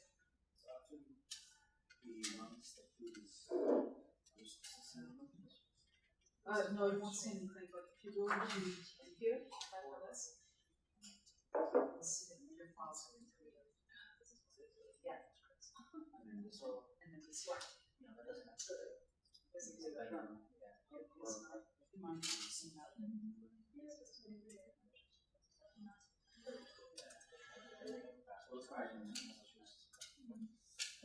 So, I warned you, inspecting data can be tedious, but it can be very valuable. So just do it. You have to do it once. Okay? And I'm gonna let it run. There's when I went through it, I did find one of the data set has I think it's a satellite trail or something. Of course, biases are not the most exciting data to look at. Yeah.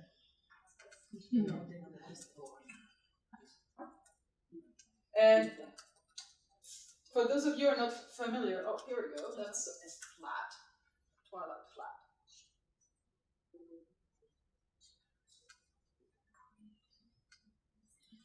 So while it's running the IPython notebook, you will see a star in this cell. Okay? Once it turned into a number, it means it's done. And another sign that it's running, the circle here is filled. And that means it's running.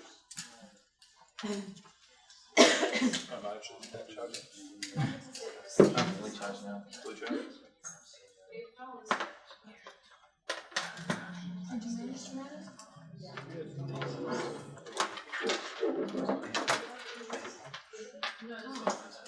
Okay, well, oh no, you did the computer.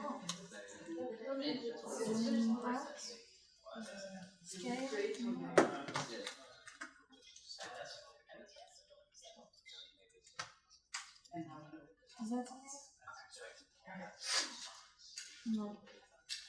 Yeah.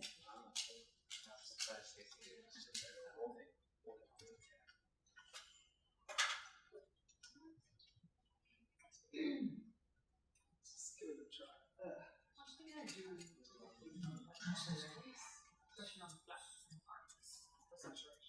Yes, that's what I mentioned earlier. You can visually check, but it's good to run stats on statistics on some especially flats. I like to run stats. Here, that's our blank sky. See all the fringing? All the sky.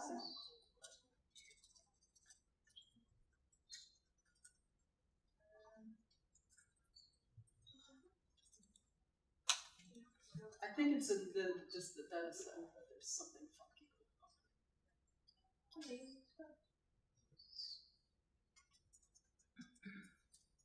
And one thing that you might notice is the stars are not white circular, so I don't think they bothered to guide, because it was just blank sky, no need to guide the telescope. Oh, here we go. So it's nice to be aware of that, because once we reduce the, oh, and here's our galaxy. Doesn't look nice now, but it's gonna look pretty good. So it's nice to know that there was this big streak in our fringe, because once we reduce the fringe, we want to make sure that streak is basically gone, right? So now we're aware we might have to pay attention later. Okay, almost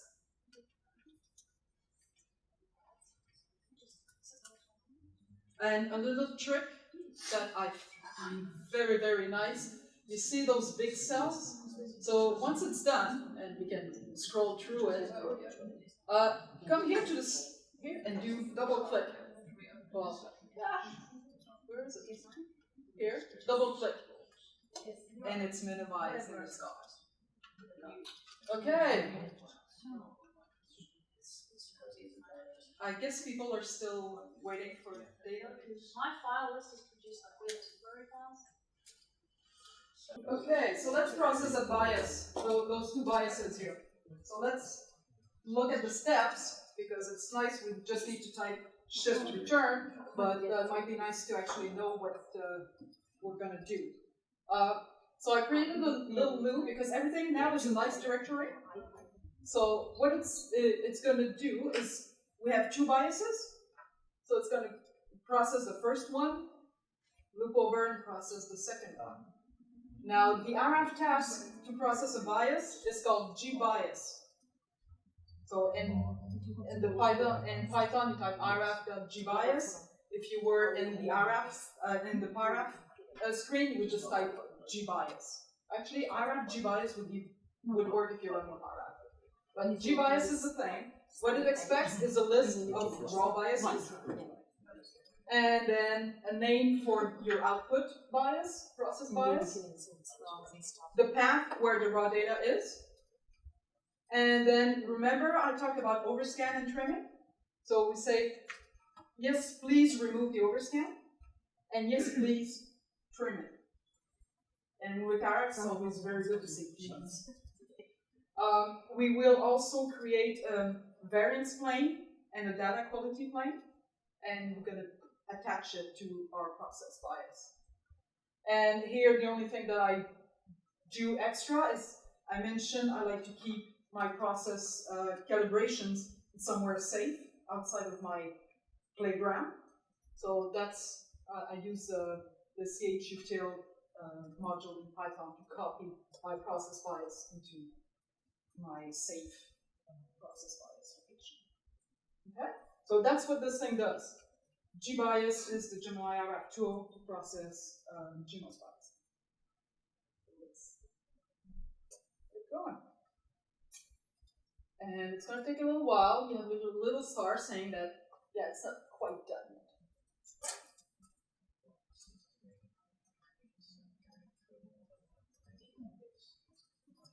Now is the time to ask questions.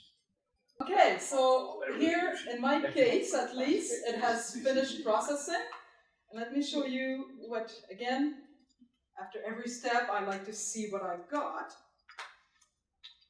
I'm going to display my bias. It looks strangely similar to the raw data, but because we've combined several together, the noise is going to be lower. And what we're interested in is really this tiny little patterns. I think it's in the old GMOs North. There was like a big bright dip line there. So anyway, they can be structured, and that's what we want to correct. So I'll just minimize this. And here I ran gdisplay, and I don't think so. Yeah, at the bottom here, you see gdisplay starting mxm, quit with Q. So that's why it's still, if you go here, it says, oh, I'm still running. Yeah, that's because it's still running. It's waiting for you to come here. N type Q to exit that, the display. Here we go. And now it's going to the second. Remember, we had 2 biases that we processed. So it's going to display me the second one. But same idea. They look good, nothing funky. I can safely move on. Now we're going to process the twilight flag. And here I'm doing it in 2 steps. First, I will reduce the flat. By reducing the flat, I mean I'm going to prepare it, and I'm going to remove the bias, and the overscan, and the trim. So that's what this first one does. So, and to do that, I use the IRAF task, the Gemini IRAF task, GI reduce, GMOS, I imaging, reduce. Okay? Here I'm going to feed it my list of flats. They're all in this directory that I've defined above.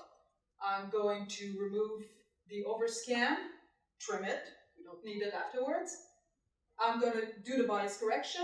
I'm going to use this bias, just in the loop I used the dictionary I've defined before, with the name of the bias. And of course it's a flat. I'm not going to flat fill the flat, that'd be silly. And I'm going to add an error and quality plane to it. So that's what this thing is going to do. Even though I've set up a loop to be more general, we just have one, so it's going to go through it just once. All right? So I'm going to start this. It's going to do its thing. And while it's working on this, I'm going to go to the next. Okay. Here. All right. The next step afterwards, I have a reduced bias prepared and prepared flat and bias corrected flat. Now I'm going to combine them all. That's true. I don't have just one. I have a whole suite of them, over 10, right? A dozen of them. So I need to combine them together. And because it's a flat field, I want to normalize it to 1. And the task to do that is called GI flat. So GMOS imaging flat. It will need a list, the same list of files, but now they've been processed. So by default, in the Gemini IRAF package, we add a single letter prefix to identify which steps have already been done. So in this case, in the step above, we prepared it, so that's the G here, and we reduced it with the bias correction and overscan, and that's the R. So now the files that I want to feed it here are all called RG, the date name and stuff. Maybe I can, let's have some here. So these files here, so those are my my process flats. Well, partly reduced flats. RG, the same name as the raw file. And these are the flats I'm going to feed in GI flat in order to stack them and normalize them. It's still running.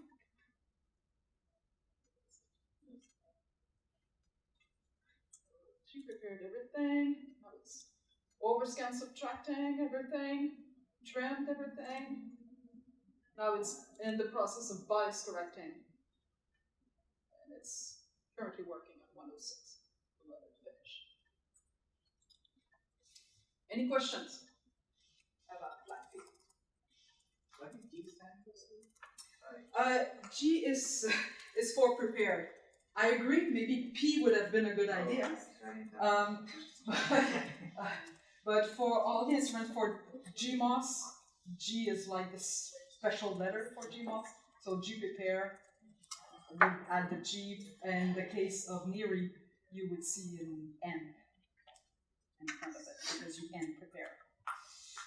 Not by convention.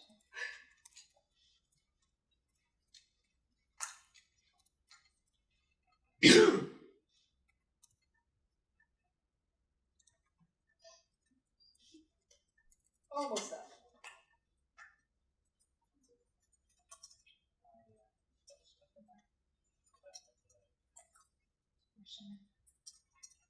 And sorry?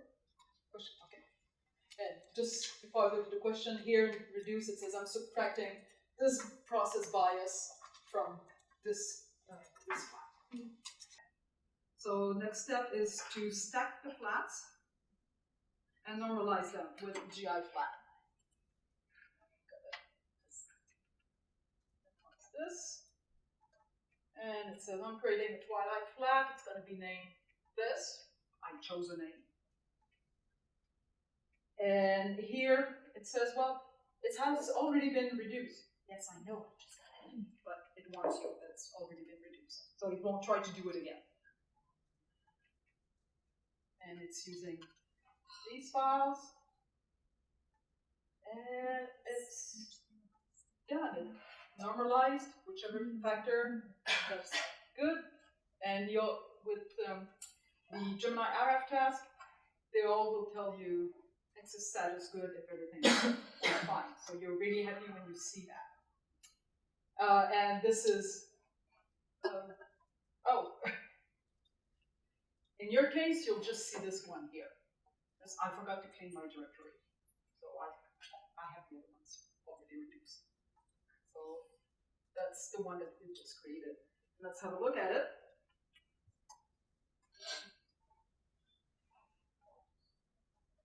And here, and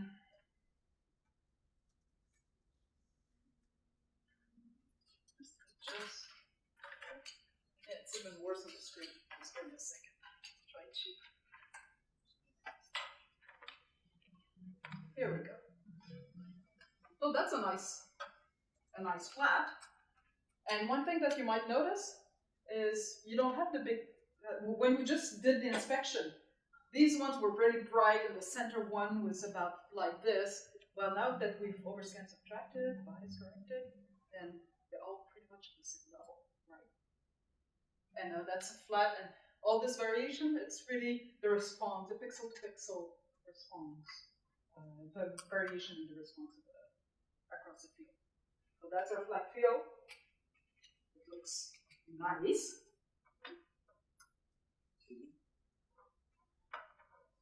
Yes? How do we get rid of the white screen? The white How do you screen. do Oh, that? this thing that I did? Yeah. If you don't have a mouse, I do not know, but it's right click. You could do scale, but it doesn't work because this changes the contrast, not the scale. Can you click at the thing at the bottom? Oh, this one? Oh yeah, that might actually work. I think you can drag that at least in the normal. Yeah, it doesn't work for me You can here. also enable the right click on the AOI image, and then you should get like a selection of, and there's, why can't you select scale at the top? Because it should give you like in exam. Because it's an exam. No, That's so where you yeah, it's get IRAF. your- You're not driving it from DS9 itself. yeah. You're driving it from IRAF. You can enable the right click on your mouse pad in your preferences so that when you click on the right hand side of your mouse pad, it accesses the right button. So that way you can scroll. I always enable it because it drives me crazy. Just double. It's not the same as right the click and double. then scroll. It just worked. It worked? Yeah. Okay. So you can show other I people mean, and you have to show me. No, if you double click, that's right click. Sometimes that's the default setting on the Mac. So, If you double click and slide, it does it. but if you want a piece of advice, there's this wonderful little travel mouse. Weighs nothing, doesn't cost much, and if you're gonna know you're gonna do some data reduction and need DS9. So, all right. So it looks good. We have our biases. We have our twilight flat. Now let's go to the fun of fringing. So again, I'm doing it in 2 steps, just like I did for the flat. So I will pre-process it, and the fringe, as we discussed earlier, needs the overscan correction and the trim, the bias, with this bias that I've already identified at the top, the flat field. Yes, I want to flat field my fringe frames with the flat that I've just processed. And I want to propagate the error in the data quality planes as well. And again, I use GI reduce, GMOs and J reduce. So that's what it's going to do.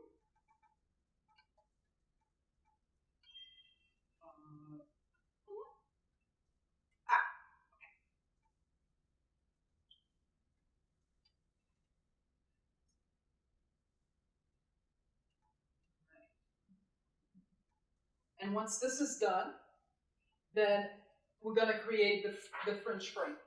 And again, we have a task in the Gemini package called GI fringe.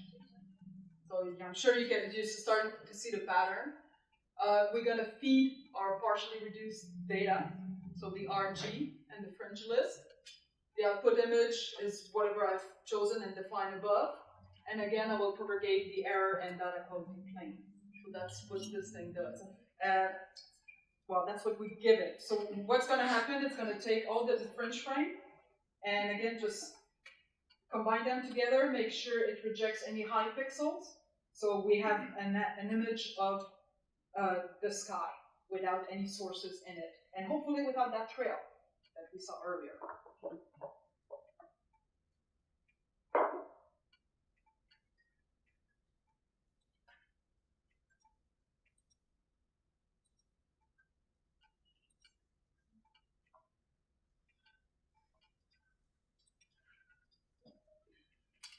We're getting there on this fair.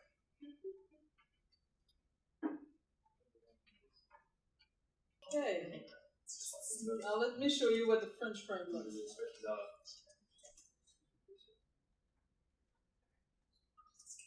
Oops. There we go. Isn't that beautiful interference pattern?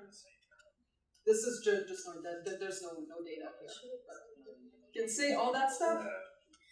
That's going to be on top of our science data.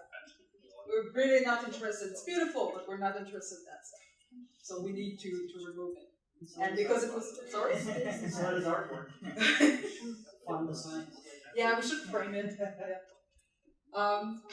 But yeah, we have a nice fringe frame, and you remember that trail that was somewhere around here? It's completely gone. There are no stars in there. We're happy. Yes. So, first step, we're gonna bias correct and flat field our science data. So again, we've seen that one before, GI reduce. We're gonna feed our raw science data.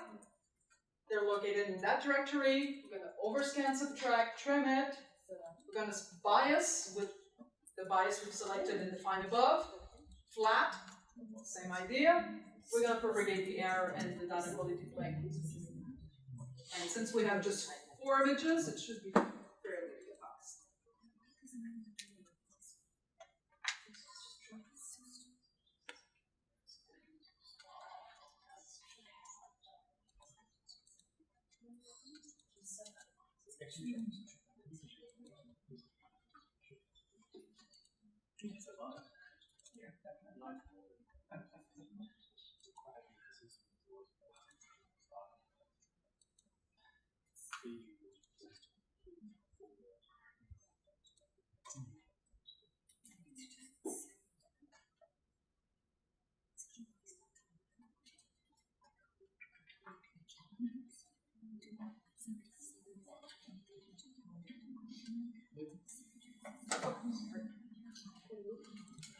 Let's have a look at what we have.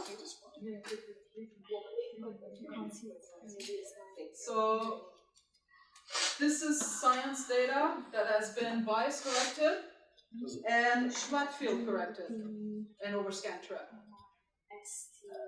Okay. It's gonna look better. Currently it uses some default value for the scaling, so that's why it's massively over. It should do better than that. Anyway, but you can see you still have lots of the fringe frame. We haven't fringe corrected yet. We've done bias and flat. But that looks about right. Gives us an idea. Teases us.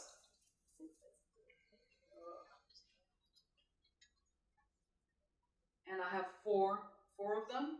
So it's going to loop and display me all 4 of them. Ooh, nasty.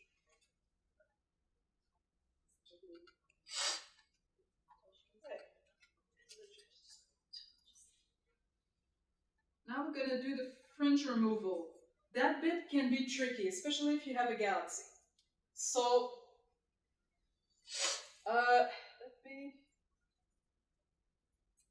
Okay. So the IRAF, the Gemini IRAF package and the GMOs package, there is a task that if you give it a fringe frame, it will remove the fringe frame. But of course, I mentioned there's some scaling that is needed. So the task is GIRM fringe, remove fringe. Pretty obvious here. But because of the scaling, the default scaling, it will take the central CCD, this bit here, and by default it will take the average of this, or the median, I can't remember which one, on the target, same thing on the fringe frame, and then figure out how much scaling is needed. Can you see a problem here? We want to scale the sky. What's this? That's not sky. That's a big, bright galaxy. So if I take statistics of this whole field, and my scaling is really not going to match the sky. So the default I cannot use. Do you have an idea what I could try to do? I need to figure out the level of the sky. In the fringe frame, no problem. In here, how do I figure out the level of the sky? Exactly. So I just look at my image. Okay, where is a nice spot that represents the sky? And I will define a section and tell GIRM fringe. Don't use the whole thing, just use this little bit. So in order to identify this section, let me just... So here I've used, here this is just a bit of Python voodoo because I'm lazy. So I'm using a little, the head IRAF task just to get the first line in my list. So I have the name of just one image. It really doesn't matter which of the science image I'm going to use. I just want to display one. And here I'm going to display just the central extension here. Okay? So that's all this thing does. Alright, so you see I see just one. Alright. So looks to me like this section here is pretty nice. Right? Here, yeah, it might have a small section there. Here we still have, all this section has quite a lot of signal from the galaxy, but this corner here is pretty nice. So we're going to tell GIRM fringe to use just that section. And remember earlier I mentioned the section format in the previous presentation, way back then in another life. So what I recommend, just by inspecting, really doesn't matter the exact number, but the section of X 50 to 350 and Y 450 to 750 seemed reasonable to me. So I tried it, turns out, yeah, it's fairly reasonable. So what we're going to do here, we're going to define the sky section to be the CCD, the extension, the middle extension, psi gamma 2, this section of that extension, and we feed that information to GIRM fringe. So the inputs, the name of the science, the fringe frame that we've defined above. We say, yes, use statistic to scale. That's what I want to do, but use only this section. And then propagate the error and the quality frame.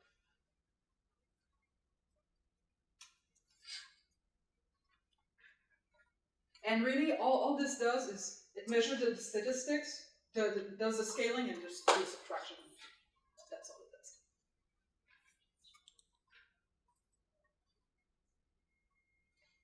So,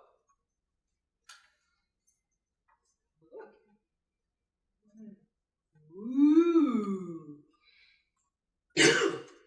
Now, if I stretch a bit, there's still, I don't know if you can see it, I can see it on my screen, there's still a tiny bit of fringing going on.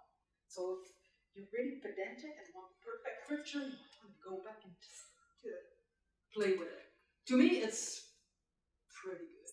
And frankly, you could probably do decent science with that. I don't think the fringing would get in your way. the lower notch level.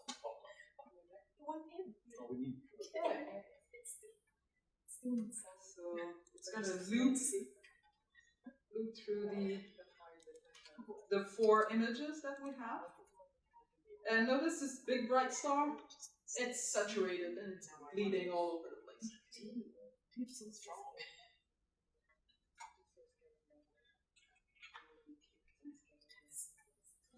And I've added something because, you know, it's just a fact of display. It needs to create a scale because you have just so many levels that you can display.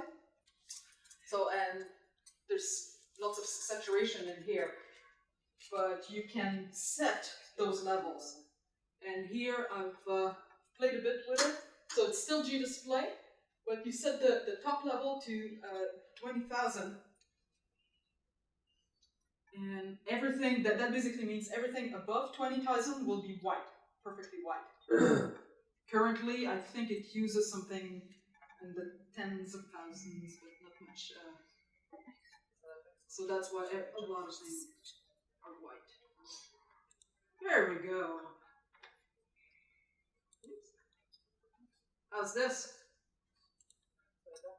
Pretty nice. I'm losing.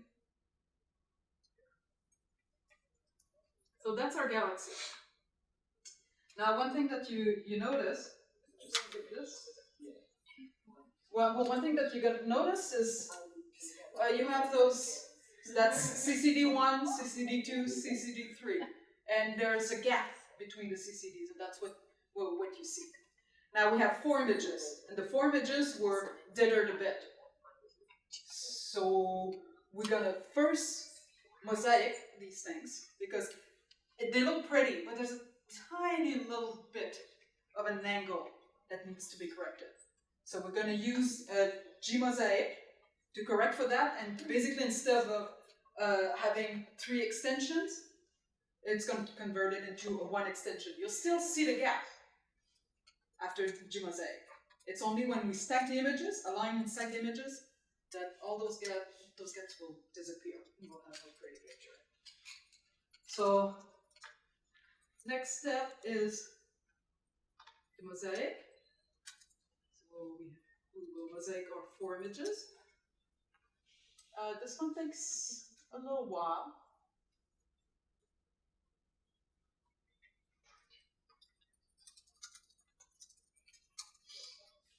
But we're almost at the end, see? Questions?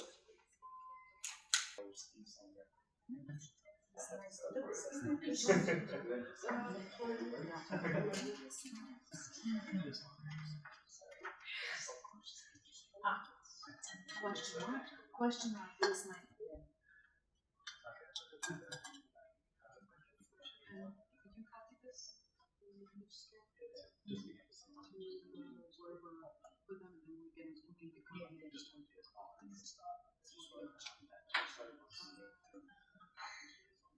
Still doing the last week. I haven't seen this yet. This is the next one. I just skipped that. I do that.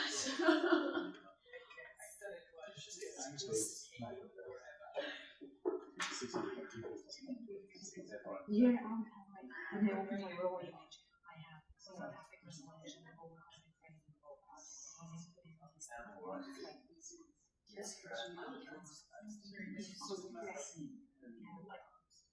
less than 5 pixels across here, and I understand just go really about 6. I think, well, actually, if you put it in there, we won't even have to do this one. Put item to scale in there, and a lot of you will have to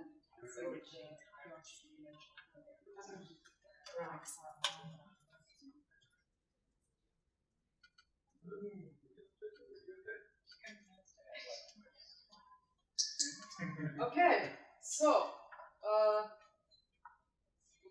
it's almost done. They've been mosaicked. basically they look the same, they still have this bar, but under, if I did an FX head, they would show only one extension. So the PHU, but only one extension, because now they're basically tiled and corrected. They're together now. That's one.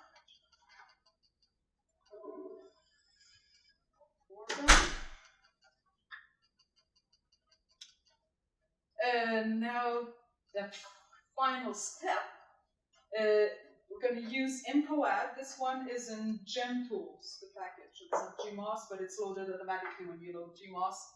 IMCOAD is this mammoth task that I don't want to go fix stuff in there. It's just gigantic and pretty messy, but it works. And it will take your input, your mosaic input, and they've all been dittered a bit. So it will use the world coordinate system in the headers and figure out how to align the four images together. So all the stars fall on top of each other. The galaxy all aligns in the same pixels. And we're going to put that in our output file. So I'm going to get that going. And I want you to remember, you see the black, sort of see the gaps, but because if they're dittered, all the gaps don't fall exactly in the same position, so once you align them, so the gaps will disappear and you'll have pretty pictures without the gaps.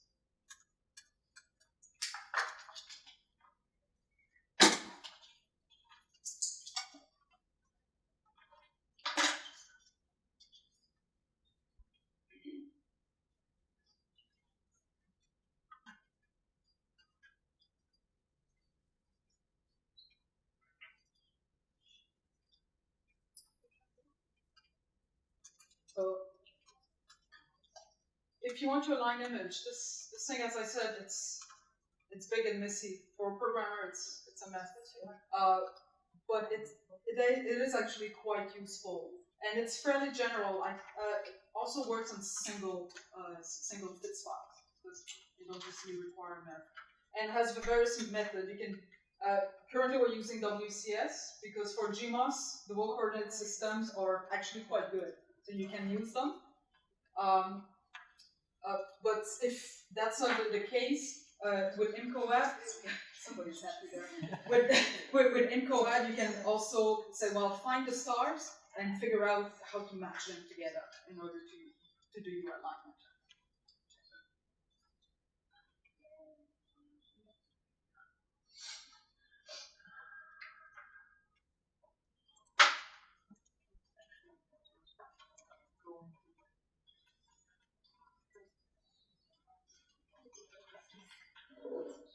Thank you, Alex, for your tweet. Oh. And also we were looking around for like 5 weeks for an apartment. Turn out to be your time. Yeah. Yes. Sometimes find the right place in Melbourne, you have to come to something, right? Well, it wasn't even about it. Some other experiences. We only looked at about 10,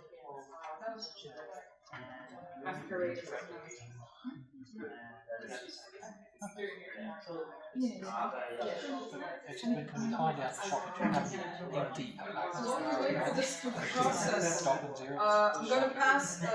Carolyn has already started. We're going to pass the three process images for the 3 bands. So we're going to move on to creating the RGB. There's another notebook called RGB something. So I want you to do that.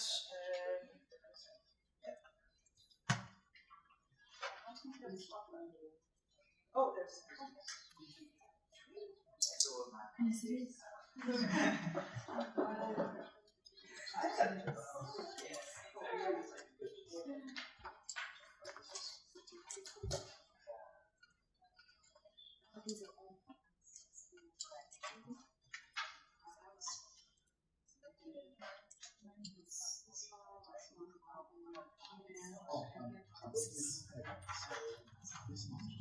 And yeah, copy that into your own comments.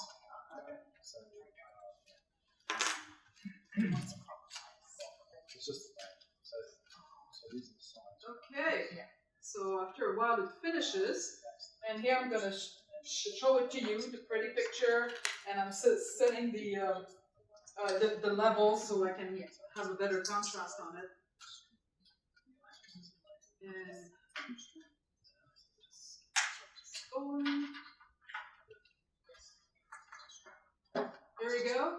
That's our photo. The gaps are gone. You might notice there's a tiny step here that I'm not sure where it comes from. I just didn't have time to actually explore. I don't think it's going to affect you much. This is a massively saturated star, unfortunately, in here. But that's the I-band without fringing, flat field corrected, bias corrected. Understand? That's a final product. Now, so let me load the next notebook while we're getting you the data.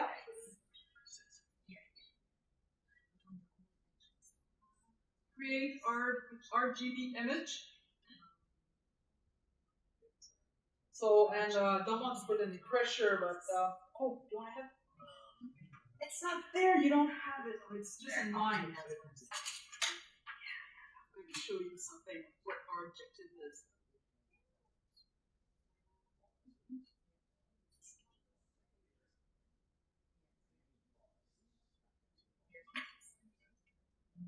No, that's.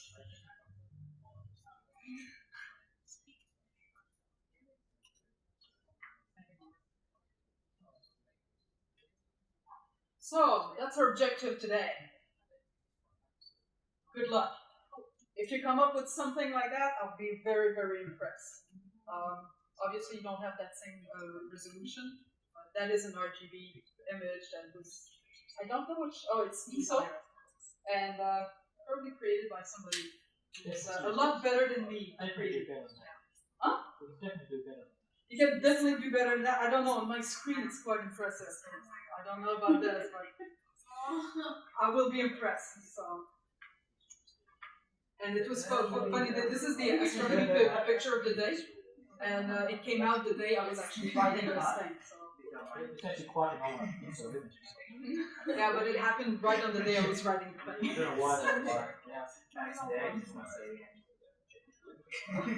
Okay, as the day passes around, so there's going to be those the GIR images that I'm passing around. We've created the eye together. I'm giving you mine anyway. And then we use this Python script called IMG scale. That's the author. I don't know him, but I got information because I've never done RGB before I had to write this thing. So I Googled a bit, and on AstroBetter website, there was somebody who was giving a technique and he was using this, and it works okay. It's actually really nice because you've noticed when we display the scale that this is a linear scale, and because the center is very bright and you have details that are very faint around it, you might want to use something else than a linear scale. So in my example here, I've actually used a square root scaling, so I multiply I do the square root of my image, so it changes the contrast and it seems to fit better. IMG scale has, well, the linear scaling, also has a log, and asin, and the square root here.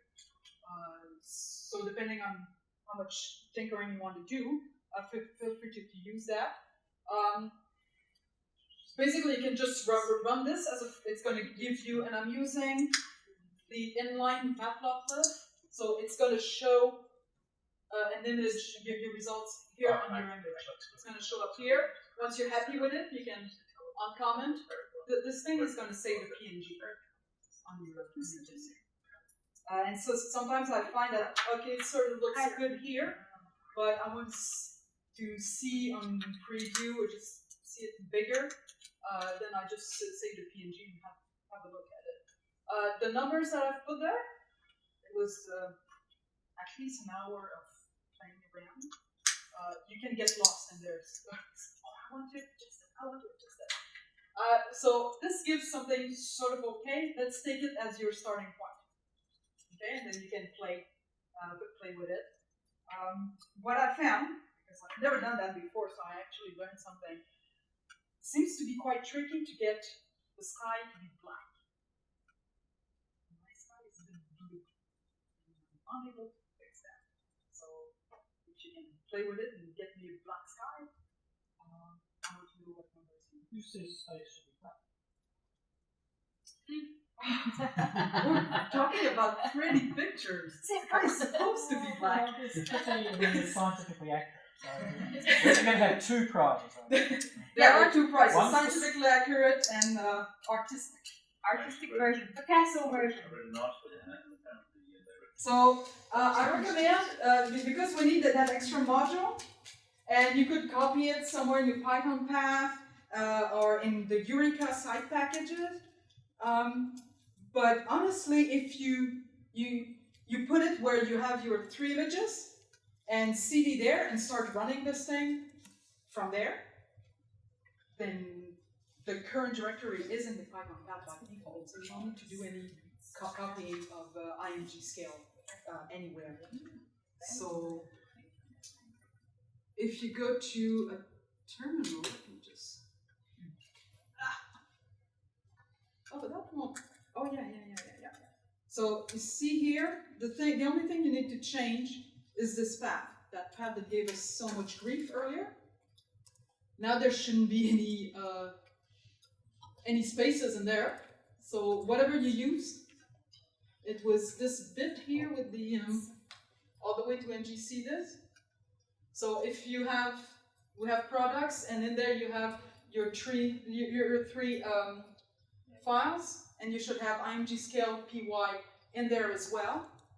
So if you have those 4 files in there, you should be good to go with the right path, and it should work. It should be able to find this extra module. So give this a try. Let's first make sure everybody is up and running, and after that, it's for you to play. Interrupt, but if you want to try the G and I band, G and R band on your own, I have the exercise template, so you can open it, and in order to copy it and rename it, so you can go to File and make a copy. And then you can rename it, like for example, say this is my G band. I use the red.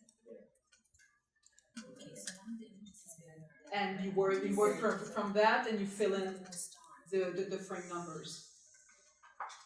Okay. I've already removed the section about the fringing for in the template, because for G and R you won't need it. But yeah, so if you want to copy the template, it's File, make a copy, and then you can rename it. Okay. And if you're really keen, in your package, I also added some notes for take-home exercise for the other set of data, the 33